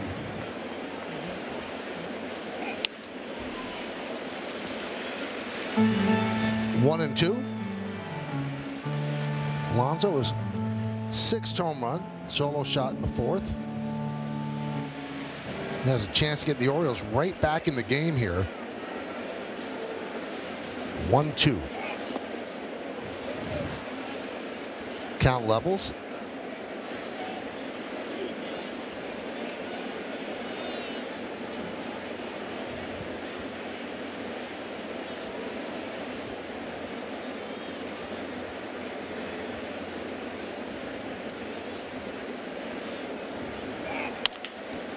Grounded, 3rd. 1, 2. And a run scores, but the Yankees get a double play around the horn as Henderson moves to 3rd, but now there are 2 outs. Well, you'll take this trade every day of the week. You got a 6-1 lead. You'll give up a run for 2 outs. Nice pitch by Bird. Get him on the ground and get 2. We didn't give you the scoring on the Rushman reach. He reached on a fielder's choice, but the runner at second reaches on an E3. They gave the error to Rice.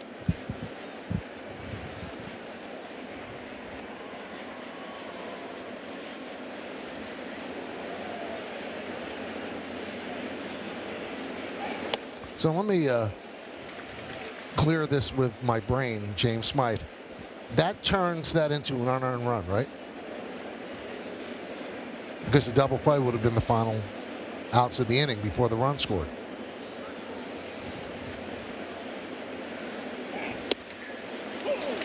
He's figuring it out.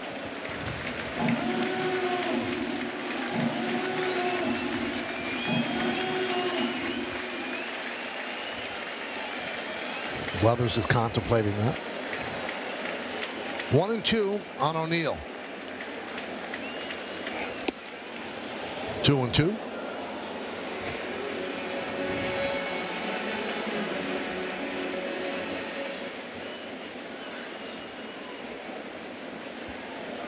Basayo has come out on deck to pinch hit.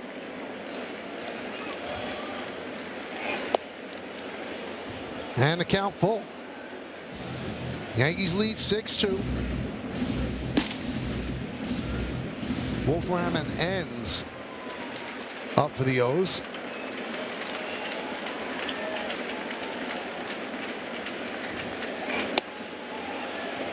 Missed the inside corner as O'Neill walks.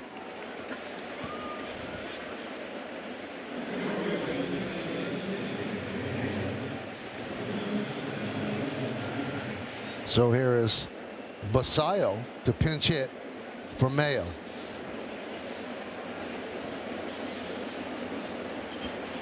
And Matt Blake wants to talk with Bird about the matchup.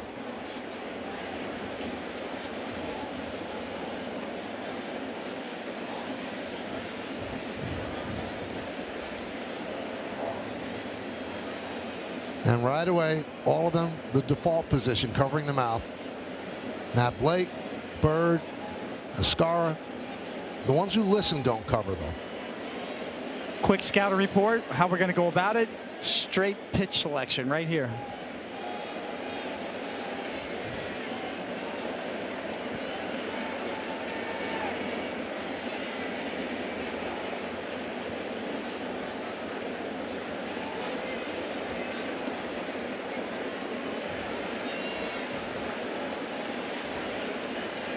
All right, let's see how they go after Basayo. Runners on the corners.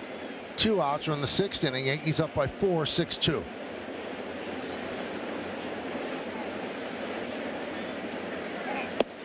And a strike. Now his money pitch is that breaking ball with the big break. So what do you do against a lefty batter? You go backdoor with that or try to jam him with it? Well, this is where that little cuff fastball he's come up with could work up and in too if he gets in that spot. Line down the right field line. It's a fair ball, and it's going to go into the corner. Henderson scores. O'Neill's going to be held up at third. It's a pinch hit RBI double for Basayo, and it's 6-3 Yanks.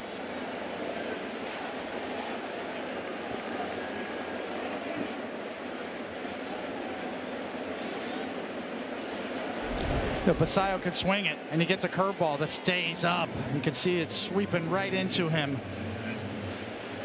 He drills it down the line. Lefties love those breaking balls down and in like that. You can just drop the barrel of the bat. Down the line it goes. Here's Jeremiah Jackson.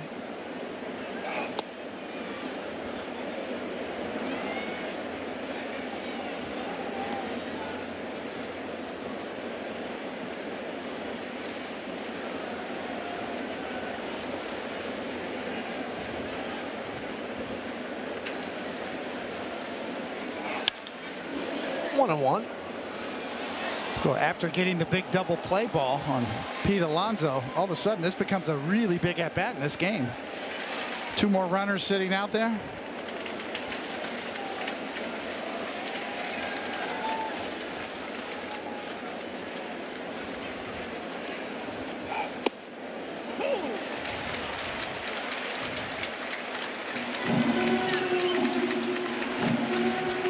The answer to the unearned run, 1 earned and 1 unearned run of the 2 they've scored this inning.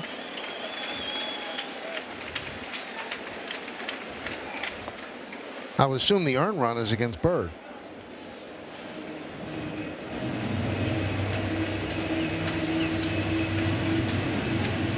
James says no, so I give up. It's just bookkeeping anyway. 6-3.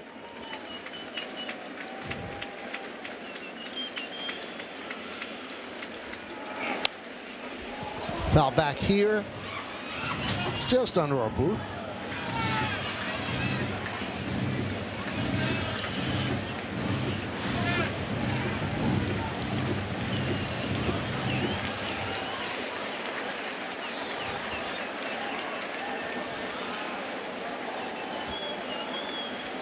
They're 2-2. 3-2.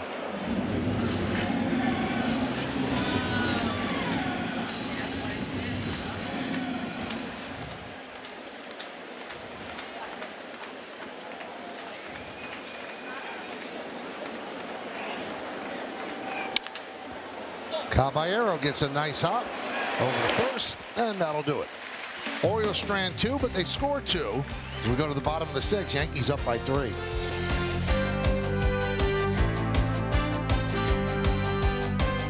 It's time for Pinstripe Pride, brought to you by Toyota, the official hybrid vehicles of the Yankees. Today's picture is from Caroline, who says her 4-month-old baby Vincent might just be the Yankees' good luck charm. Why not? Use the hashtag Toyota Pinstripe Pride and mention yes in pictures you post to social media to reflect your love for the Bronx Bombers. We might spotlight you in a future game. Grant Wolfram takes over for the Orioles as we go to the bottom of the 6th.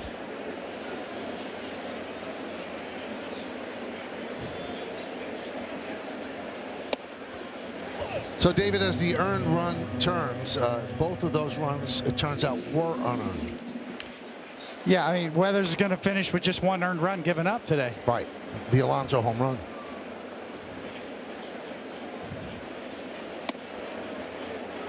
One and one on McMahon. McMahon doubled to left center field in the 4th inning, came around to score on the Grisham home run.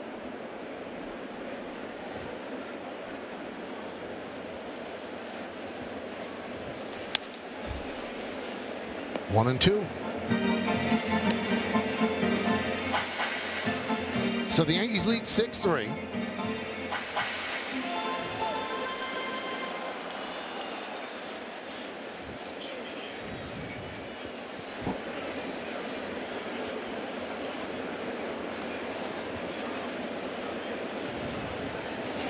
Swing and a miss. McMahon down on strikes.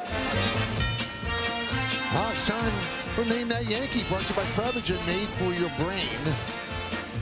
This is an 8. 101 and 85. 3.64 ERA. Made 237 starts with the Yankees from 55 to 62. Then to the Angels and finished with the Red Sox.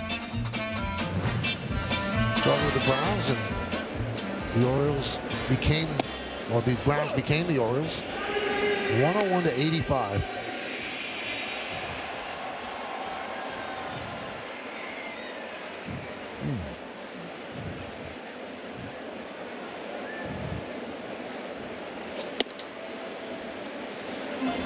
Any idea, David?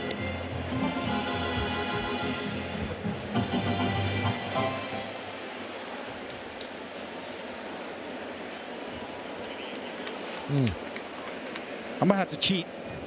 Okay. Go to Google. I'm Googling it. Don't do it? That's illegal?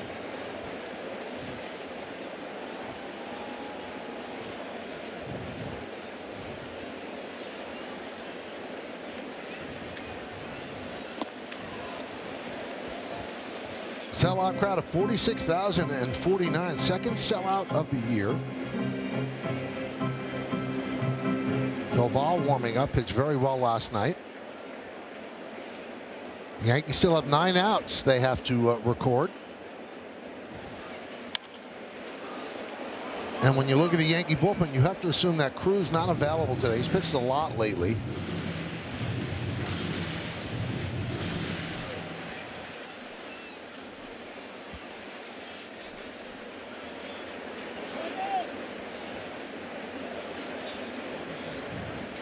Let's check out the Yankees bullpen budget, brought to you by Citizens. Make sense of your money with Citizens. So Cruz has pitched 3 times in the last 4 days. I don't think he's a go today. Everybody else should be available.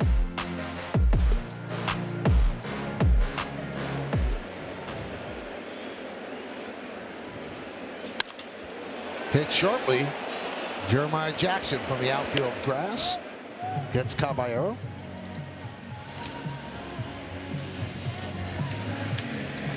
And that'll bring up Grisham. We'll take a look at the exit velocity presented by Spectrum, his 2-run home run in the 4th, 105.6, and went 412 feet.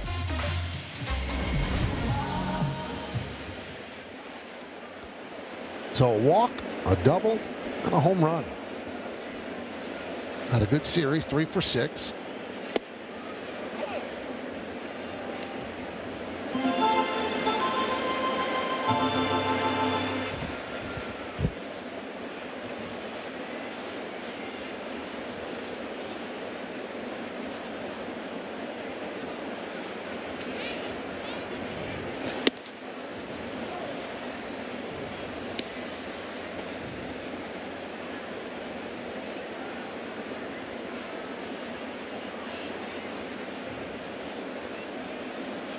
Wolfram, 6'7", 29 years old.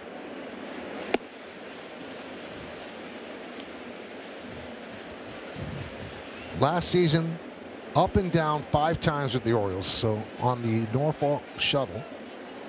Made the opening day roster this year. One of those guys spent 7 seasons in the minors.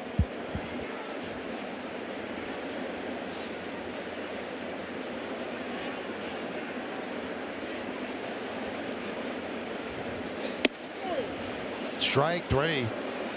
Grisham down looking. 1-2-3 inning for Wolfram. We go to the 7th.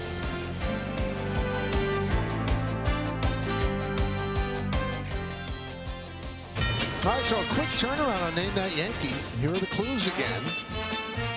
And the answer is Bullet Bob Turley. Yeah. As Mel would say, how about that? Part of some of those Yankee championship teams in the 50s. Nice battery right there. Bubba Bob and Bella.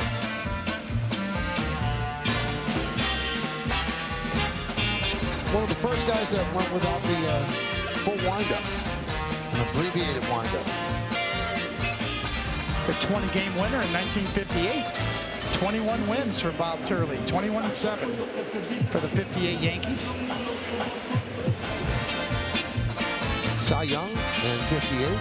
World Series MVP that year against Milwaukee. Became a multi-millionaire in insurance and finance, surpassing his top major league salary of $35,000. Beavers pinch hitting for Wilson against the Yankees' new pitcher, Camilo Doval. That used to be the old joke, right? If you're in the minor leagues and pitching and you're not doing so well, it's like you better go sell insurance. Or become a haberdasher. Yes. Better go find a real job.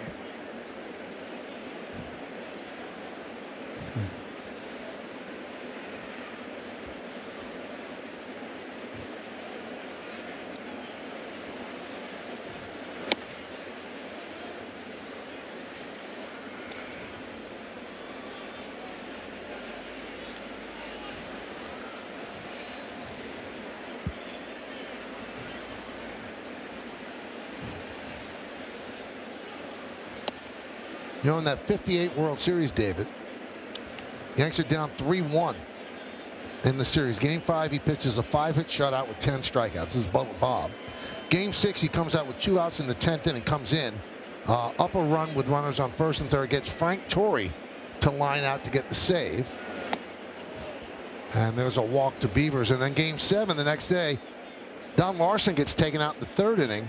Turley comes in, goes the rest of the way, 6 2/3 innings, 1 run for the win, and he wins the MVP, and the Yankees win the World Series.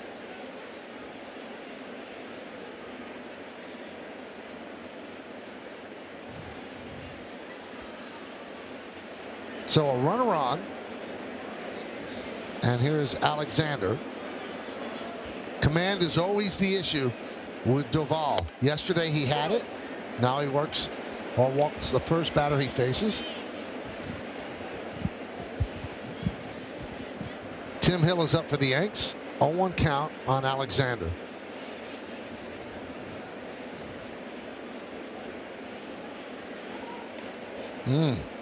Odd throw to first. And now Hedrick joins Hill. Choose your lefty. Runner goes. No throw, got a big jump. So a stolen base for Beavers. Duvall's got a slow delivery to home and a long arm as well. So it takes him a while to deliver it. And no real chance there.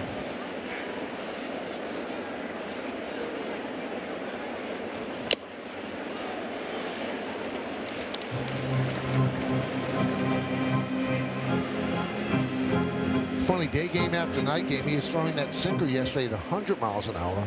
This is at 97 now.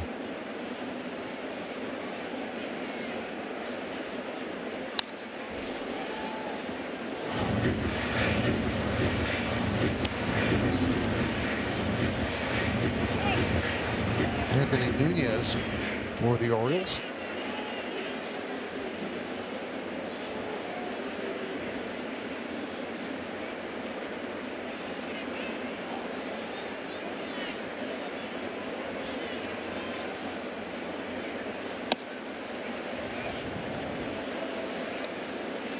Two and two. Got that one up to 98. Beavers at second. Orioles trying to come back. They were down 6-1, now it's 6-3, top of the 7th.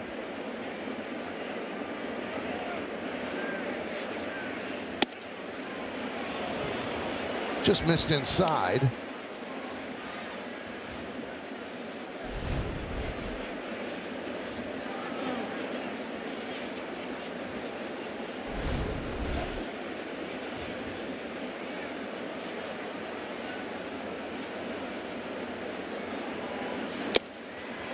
Got it right by him.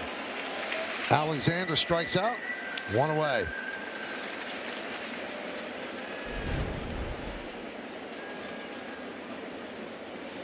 It's like a high sinker. Could see the grip. Almost, yeah, it looks, I don't know, maybe that's even a cutter. Maybe called a sinker.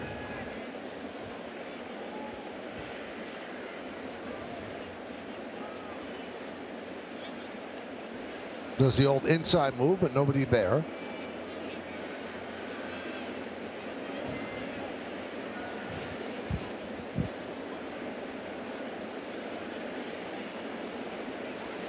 Just a simple act of tying his shoe. Calls timeout. He's done. Now back atop the rubber.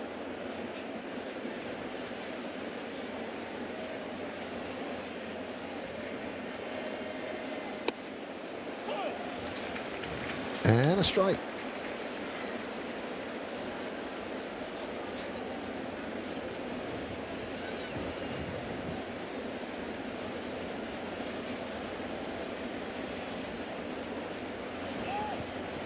Runner goes. Throw to third. Not nearly in time. Another stolen base for Beavers.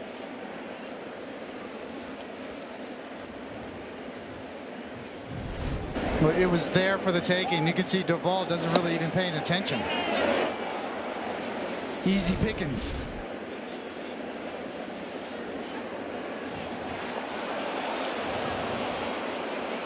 Tried to pick him off there.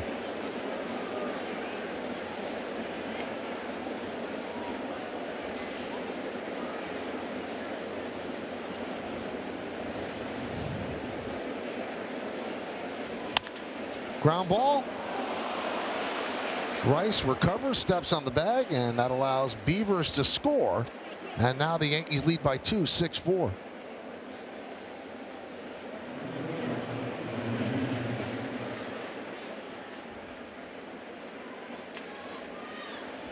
Kind of created that run, huh? Yes, exactly. A couple stolen bases leads to that run. And you see Aaron Boone coming out. He's got 2 lefties, so he did the motion of Tim Hill's delivery. So it will not be Hedrick, it will be Tim Hill coming in to get Gunnar Henderson. That'll do it for Duvall. Yankees holding on, they lead by 2.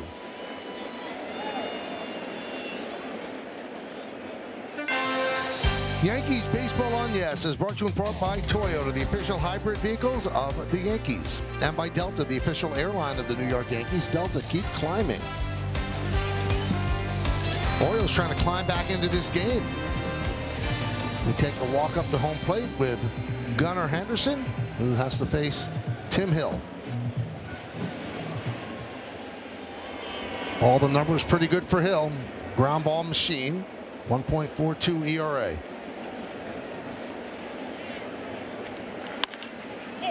And he gets a ground ball just like that on one pitch. Quick work of Gunnar Henderson. And that's Tim Hill in a nutshell. Comes in and gets the job done. The end of 6.5. Yankees lead the Orioles 6-4. It's time for the 7th inning stretch, but we're going to stay right here as we honor America here in the Bronx.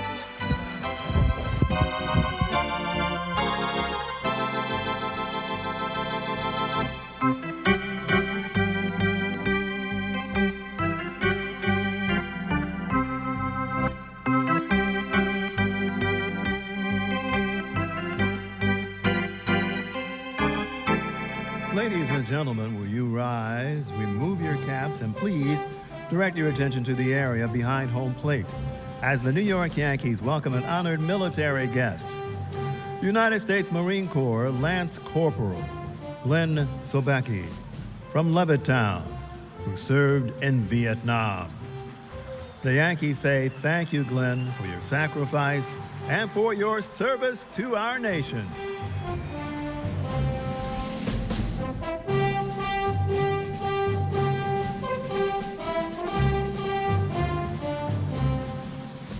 And now, ladies and gentlemen, please join us in singing along with Robert Merrill's rendition of God Bless America.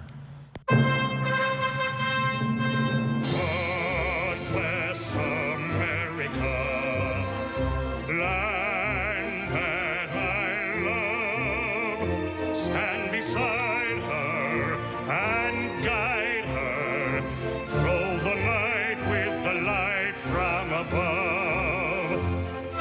the mountains, to the prairies, to the ocean, white with foam. God bless America, my home, sweet home. God bless America, my home, sweet home.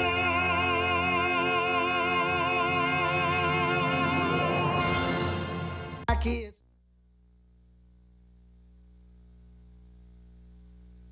All right, fans.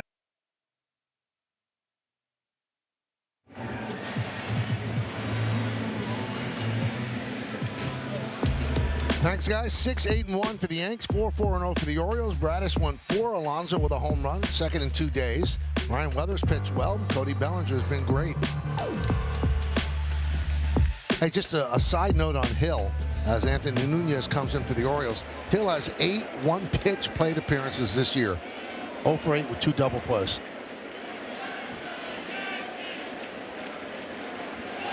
Ben Rice leads off against Nunez.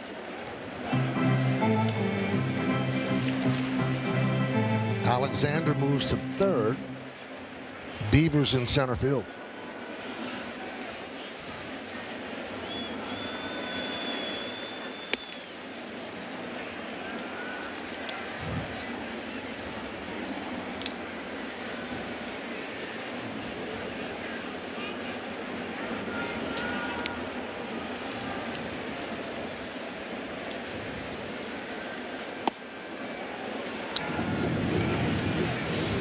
Rice is 1 for 3. Hitting .330, 11 home runs, 26 runs batted in. And turn him loose right here. 3-0, you might buy a fastball right there.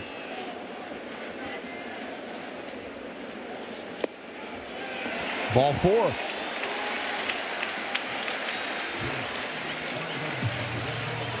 Yankees would love to tack on some runs. They still have 6 outs to get out of the bullpen. 29th round pick as an infielder, released and attended college, began pitching and then signed with the Mets and acquired from the Mets in the Cedric Mullins deal last July. 24 years old. He's pitched very well for them. So he went to Division II University of Tampa, played 3 seasons as a third baseman. And in his final year, he tried pitching, which he had not done since Little League. Texas Ranger scout was there, saw the arm at third base, asked the head coach Joe Urso if Nunez had ever thought about pitching. And here he is on the mound at Yankee Stadium.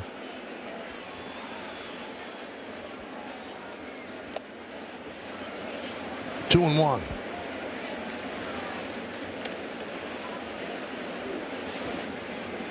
Judge 2 strikeouts and an intentional walk today.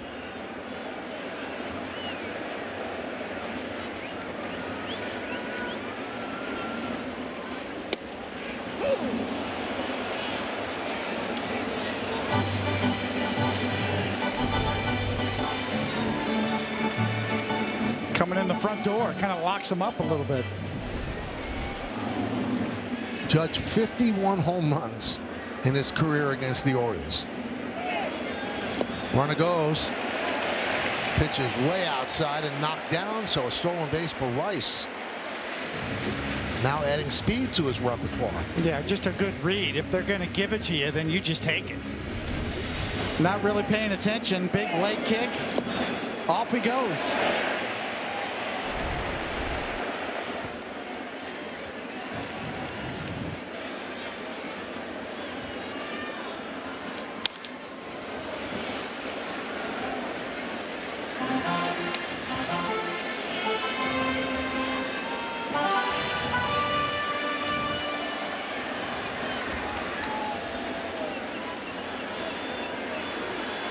Rice at second, nobody out.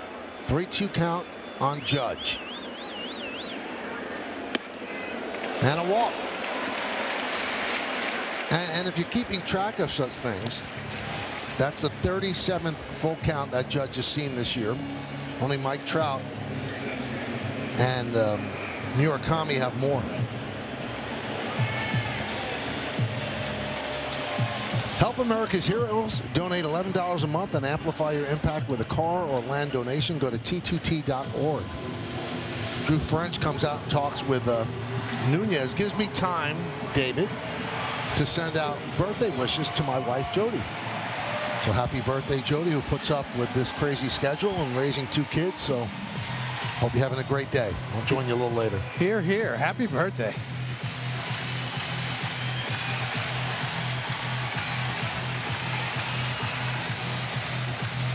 So first and second, that brings up Bellinger, who's been the damage man today. First inning. Gets it going with that hanging slider. Comes back up and going to double up.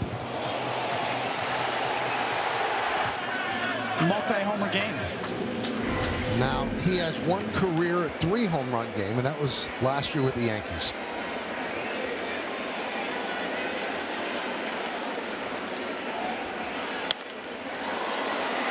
Fouled away. 4 Yankees have had a 3 home run game against the Orioles. Joe DiMaggio in 37, Bill Dickey in 39, Gary Sanchez in 19, and Anthony Rizzo in 2022.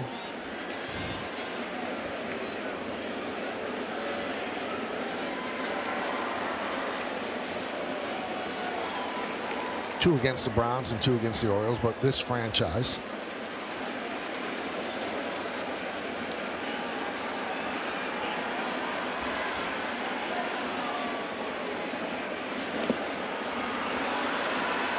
And 2 Yankees have had 3 home run games in the World Series. Babe Ruth and Reggie Jackson.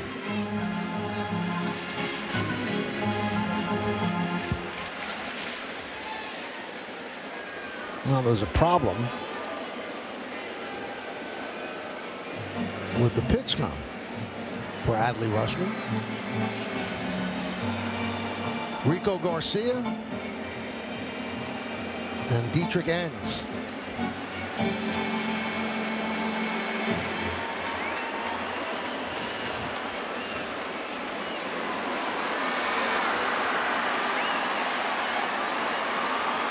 The 1-1. 2-1.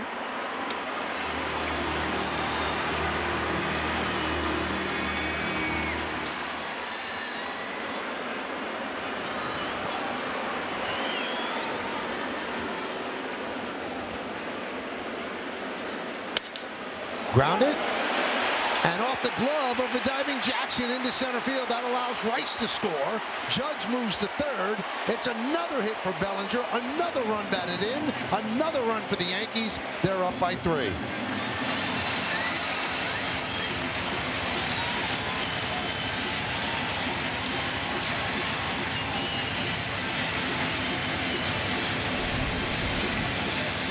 Well, this ball's got eyes. And good job by Aaron Judge on the read to go ahead and go to third base. A big day for Bellinger. When you're hot, you're hot.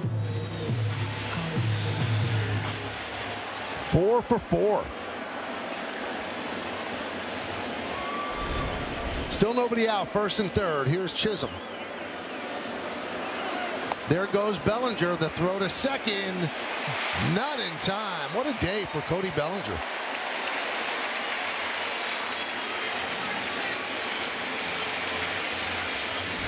So once again, Nunez not paying attention. A little bit quicker was his delivery, but good jump by Bellinger.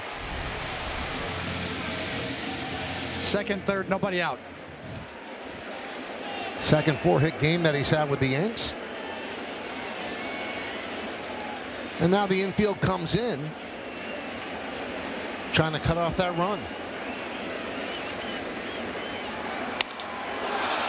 And they won't. A base hit to right field. Judge scores easily. Jazz is going for 2. Coming home is Bellinger. He'll score. 2 runs in the Yankees lead, 9-4.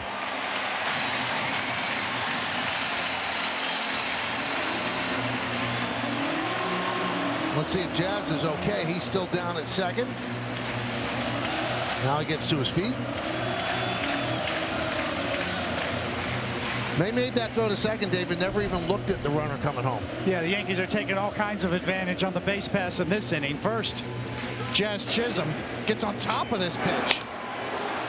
Drills it to right. Bellinger's got to hold up. And right here, he's being held. And Jazz super aggressive. And once Bellinger sees the throw to second, going to take advantage and grab the gift. A double, a ribby, second run scores on the fielder's choice, and the Yankees pulling away here in the seventh.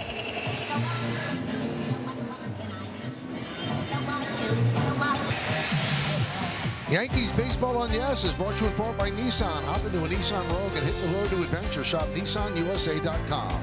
And by Optimum Fiber, famously fast fiber internet. What a day for Cody Bellinger. And now Dietrich Enns comes on to face Dominguez batting from the right side. Now the scoring on Jazz's hit, he doesn't get a double. He gets a single and an E9. E9 allowing him to go to second.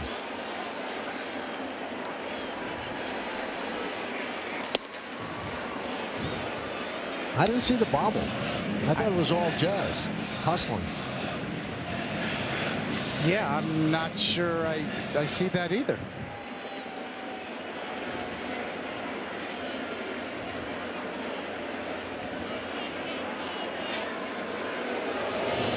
I'm told he did drop it. A little bobble that initiated Jazz going ahead and getting this read. We'll get another look here.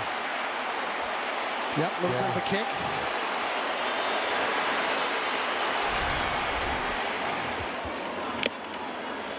And swinging is Dominguez as he goes down on strikes. Let's see if Jazz is going to check up here. And once he sees the bobble, he goes. So there you go. Good job. Good scoring.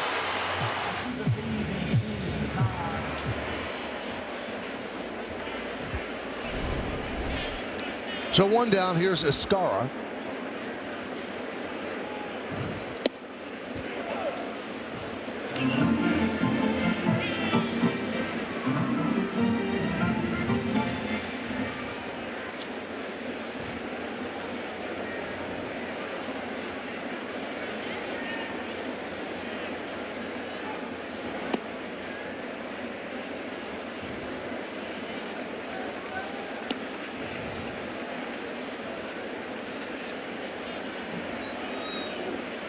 Now Blackburn gets up because of the added runs.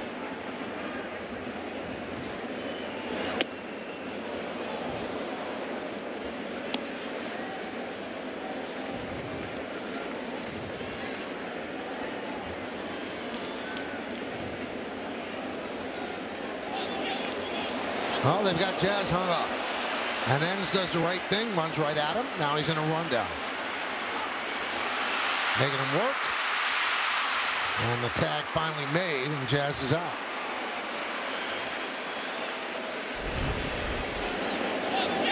Well, he thinks he's got it. And then he's caught right in the middle. 1-5-6. And Gunnar Henderson had to hump to go get it.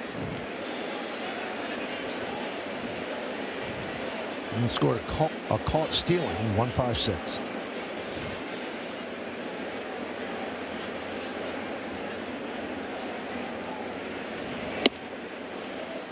Two and two.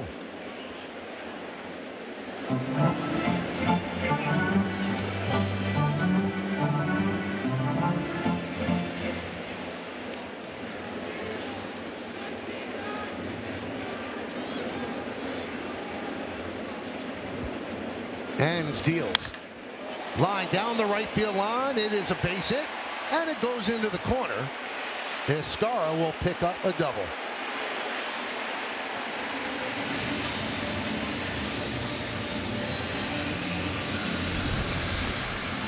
Another look. Four-seam fastball right there. Inner half. Escara is quick. Cuts him off at the pass.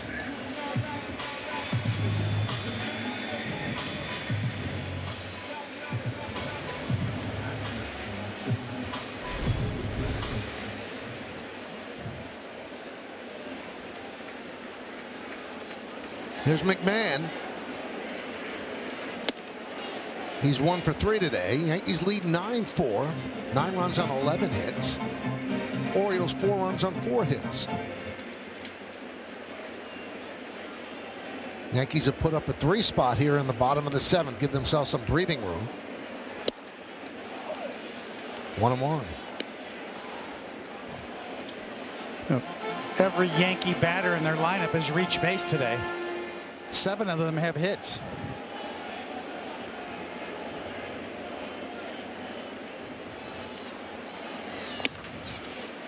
One and 2. And of course, Bellinger right in the middle with 4 for 4.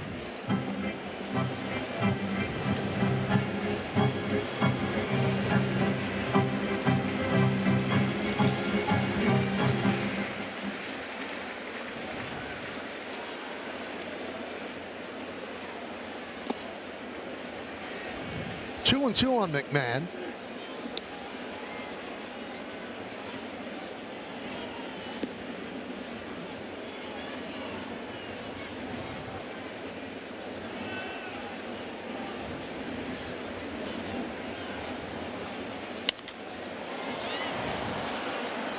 Skied the other way and not a play.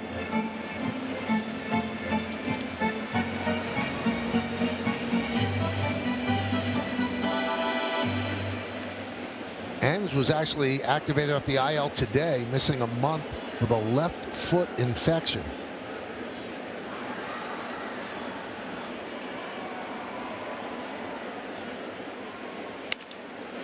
Looped into left field, coming on as Ward dives, and he makes the play, taking an RBI away from McMahon. But the Yankees score 3, they lead 1. We go to the 8th.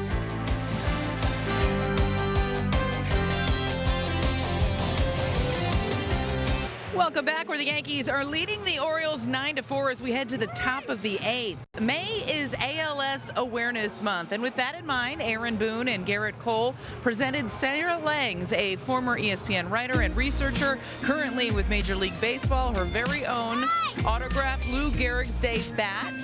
All throughout baseball, Lou Gehrig's Day will be celebrated a month from today on June 2nd, and Langs herself has been battling ALS since 2021. Today is her birthday. So happy birthday, Sarah. And as she would put it, guys, baseball is the best. Yeah, she's a tremendous person and a great baseball mind. You worked with her at ESPN, David. She's terrific. Baseball is best, but she is the best. She's influenced so many people. Paul Blackburn takes over for the Yankees and deals a strike to Rushman.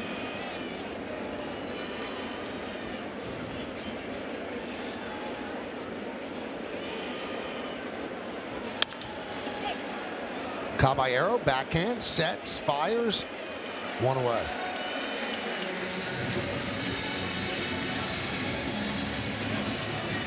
Well, tomorrow, at same time, same team, same place as the Yankees and the Orioles play Game 3 here in the Bronx. FanDuel pregame coverage begins at 1 with the first pitch scheduled for 1:35 on Yes and the Gotham Sports app. And we'll get to see the Major League debut of the Orioles youngster Trey Gibson, and he'll be going up against Max Fried of the Yanks. I need your read on something, David. So Tim Hill came in, threw 1 pitch, got Henderson. Shower or no shower?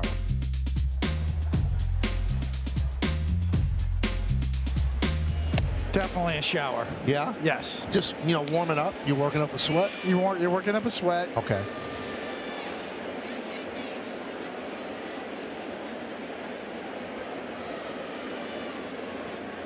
The thing that amazes me about Hill, all kidding aside, he makes it look easy, but David, it's not easy. It's not easy, but he has simplified his approach so much.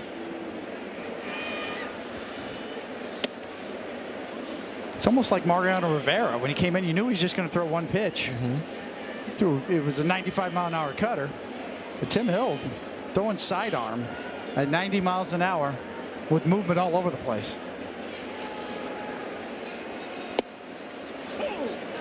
And you've told me this, Dave. The secret sauce with him is where he releases the ball. It's just unusual, right? It's unusual, and he gets, you tend to look at velocity and say, oh, he's throwing 88, 89, 90, maybe 91. But from down there, it still takes tremendous arm speed to throw a fastball 90 miles an hour from directly sidearm, or even a little lower than directly sidearm. It's hard to pick up. It's got some life on it. Line to right field. Judge makes the play.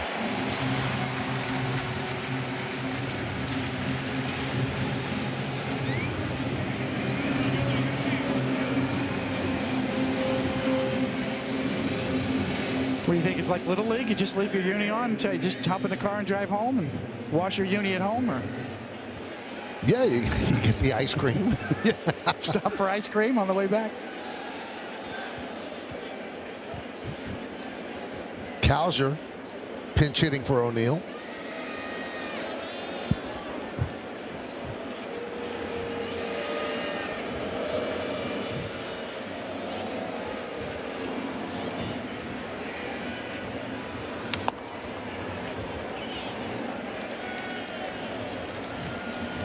One and 0 on the pinch hitter Cowser. That's actually the way we did it. You remember when we had to go play at Shea Stadium? Yep. When the Yankee Stadium had a little problem with falling slab at the old stadium, we actually went over to Shea and played a couple of games, and we did. We put our unis on after the game, and we'd try to hop on the bus, full uni.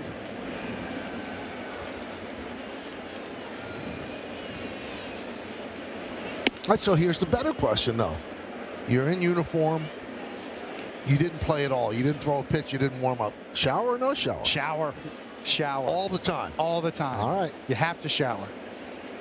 And guys, Joe Girardi always used to talk about during spring training, he would drive to games a lot of times with Yogi Berra, and Yogi would insist on going in full uniform. And at times they would need to make a stop on the long road trips, and he'd just walk in wherever they were going, full Yankees uniform. Can you imagine that?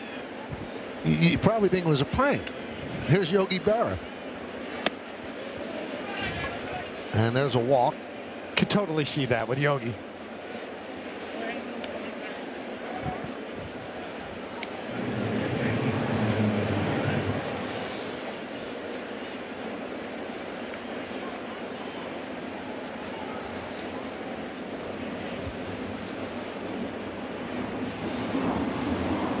So here is Basayo, pinch hit RBI double in the 6th inning.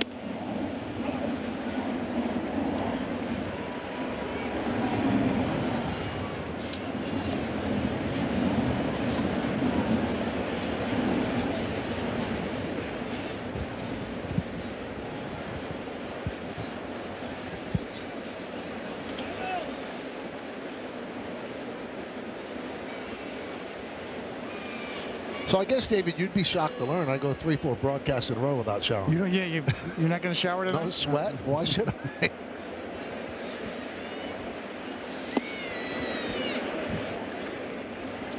One and one.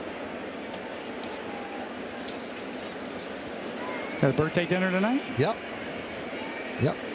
You prepared? You got everything ready? Decorated the house today before I left.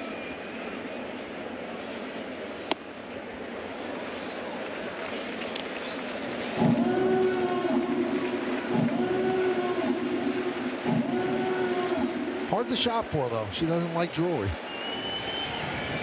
That's a problem? That's an easy gift, though.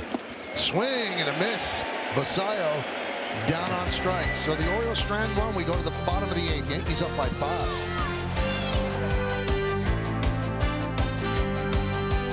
Well, if you missed last night's premiere of the stadium, then stick around after today's Yankees coverage for a behind-the-scenes look at all the pregame festivities before the home opener. Watch the latest episode of The Stadium today after Yankees coverage on Yes and the Gotham Sports app. Sellout crowd here at the stadium on this Saturday afternoon. Max Fried bobblehead day. Drew a big crowd wrapped around the stadium in the morning, and he's going to start tomorrow.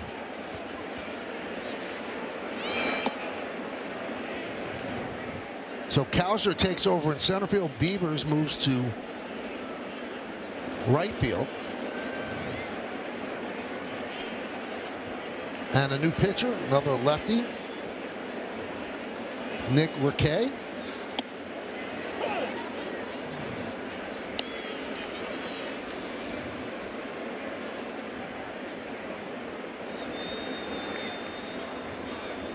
Caballero, 0 for 2 with a walk and a run scored.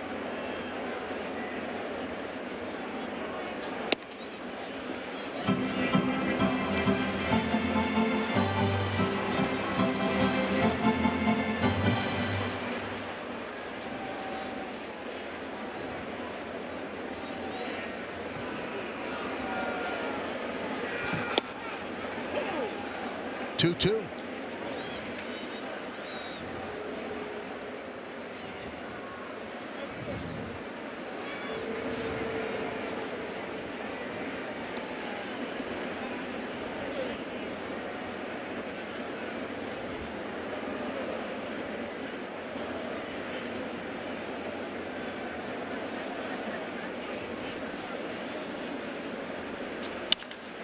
Ground ball short. Henderson to Basayo. 1 out.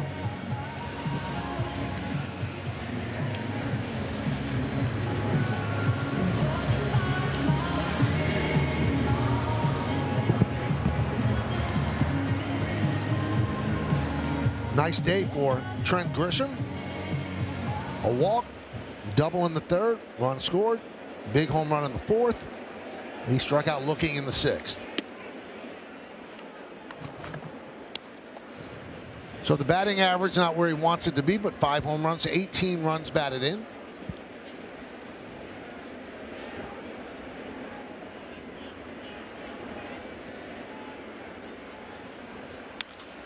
Riquet was called up today when Albert Suarez was DFA'd and Tyler Wells was optioned to AAA. Orioles made a lot of moves. Suarez fell into that trap. You pitch well over a number of innings out of the bullpen, you're of no use to the team then the next couple of days. Serve down the left field line. On the run is Ward, and it's foul. Your Suarez, one of those guys that you can almost sneak through waivers and keep him in AAA and bring him back at a later date if you need him. And that's what they had done already. So maybe somebody watches him pitch yesterday and, well, he's not bad. And everybody needs bullpen arms, but we'll see if he gets through.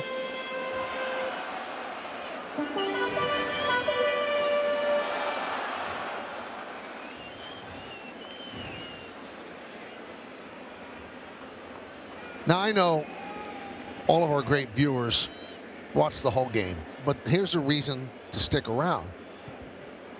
Bellinger is due up 5th in this inning. And he's a triple shy of the cycle. Last Yankee to hit a cycle, Melky Cabrera, August 2nd of 2009. So would you rather hit for the cycle or a third home run? Well, you've drilled this into me. You got to get the third home run. I'd rather have 3 home runs than hit for a cycle. Absolutely. To me personally. But yeah, I'm not demeaning the cycle. But for the uniqueness of it, a lot of people hit 3 home runs. Not that many people have the cycle. Maybe James could find that out. Are there more 3 home run games than cycles?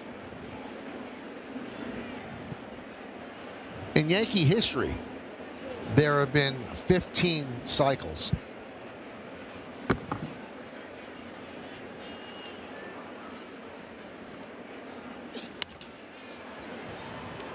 Popped up.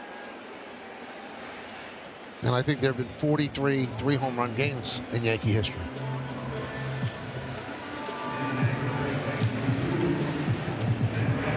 Well, fans, Yankee games on Yes are streaming live on the Gotham Sports app, included for free with your eligible TV provider subscription.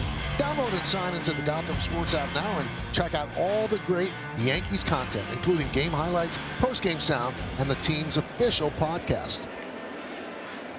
Ben Rice, 1-0.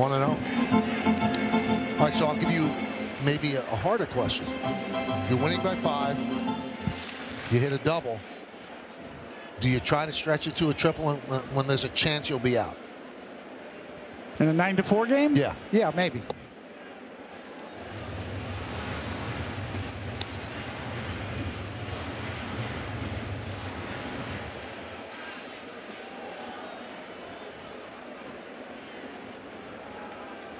2-0 on Rice.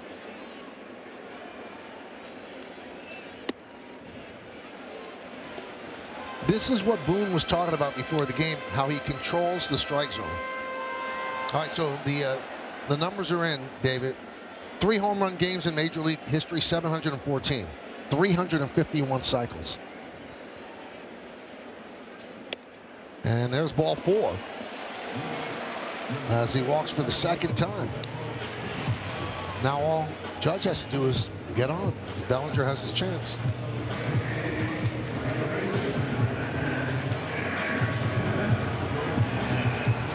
Well, there's a good chance of that happening because he's pretty good.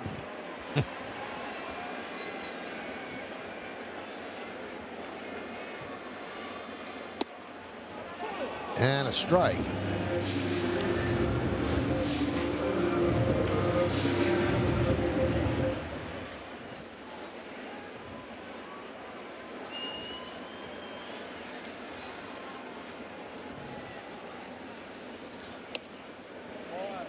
One and one on Judge. Judge 0 for 2 and 2 walks, 1 intentional.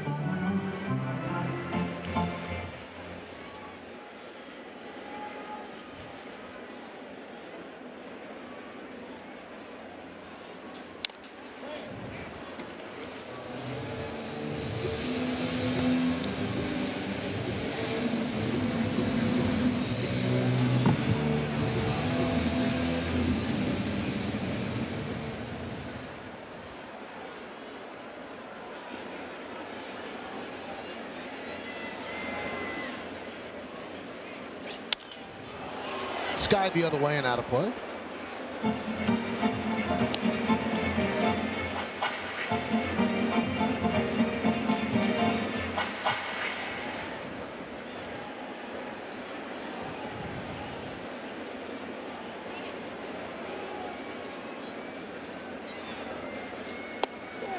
Strike 3. Judge down looking. He did not like the call. Yankees have a challenge left, but he did not touch the top of the helmet. We go to the 9th inning. Yankees are up by 5.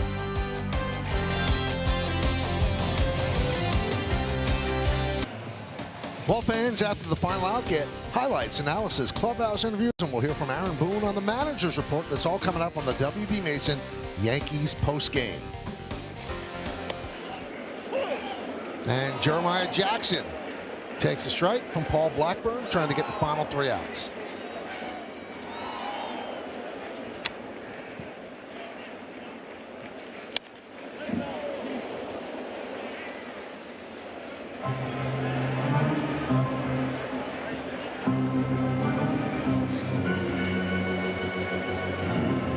The wake-up call in that dugout. A little foul ball came ricocheting through there.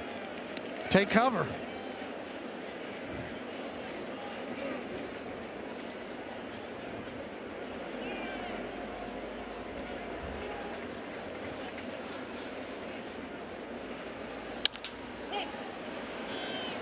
Ground ball.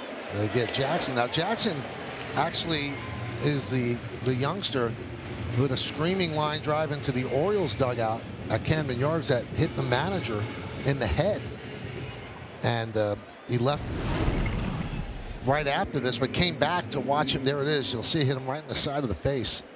And he did come back and watched Jackson hit a grand slam later in the game. So we know that Albernaz is a tough dude. But after he got hit like that, 6 weeks, he had to eat baby food.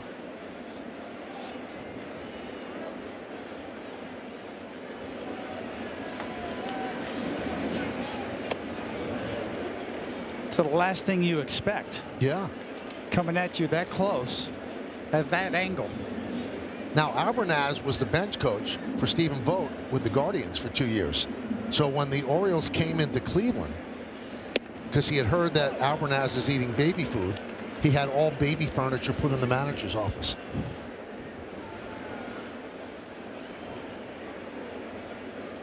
Fortunately, he's okay. Laced into left field. On the run is Bellinger, and he makes the play. Have yourself a day, Cody.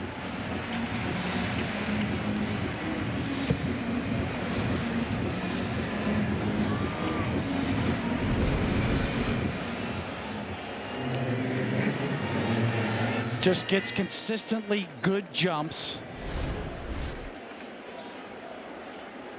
Makes hard plays look easy. Final out for the Orioles. They're down by 5, and Blaze Alexander fouls it back.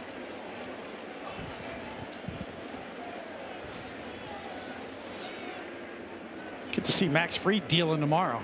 He has been spot on so far this year, on top of his game.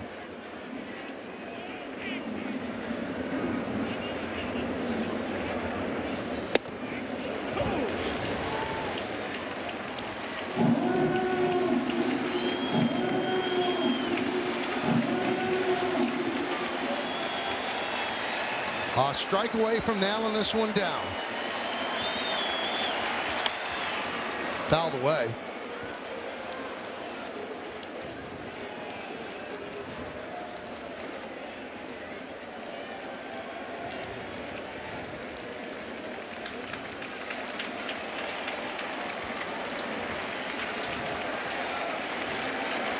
And the pitch.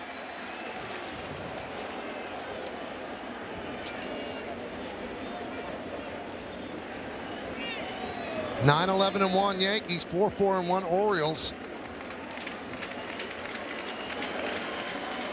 1-2. Strike 3.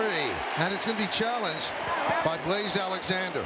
The pitch was called a strike. The batter is challenging. To no avail. Ball game over. Ball is confirmed. And the Yankees win 9-4 as they pick up their 22nd win. And what a day for Cody Bellinger. 4 for 4. Nice running play in this inning. He's done it all. 2 home runs, and he will have a nice, restful Saturday night as the Yankees win this one.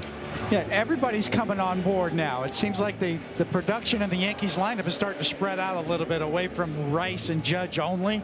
And that spells danger for the rest of the league, because the Yankees starting pitching has them in just about every game that they're in so far this year. So the Yankees take the first 2 games of this 4-game set against the Orioles, and they go a season high 11 games over 500. We'll come back, give out awards, and the post game after that.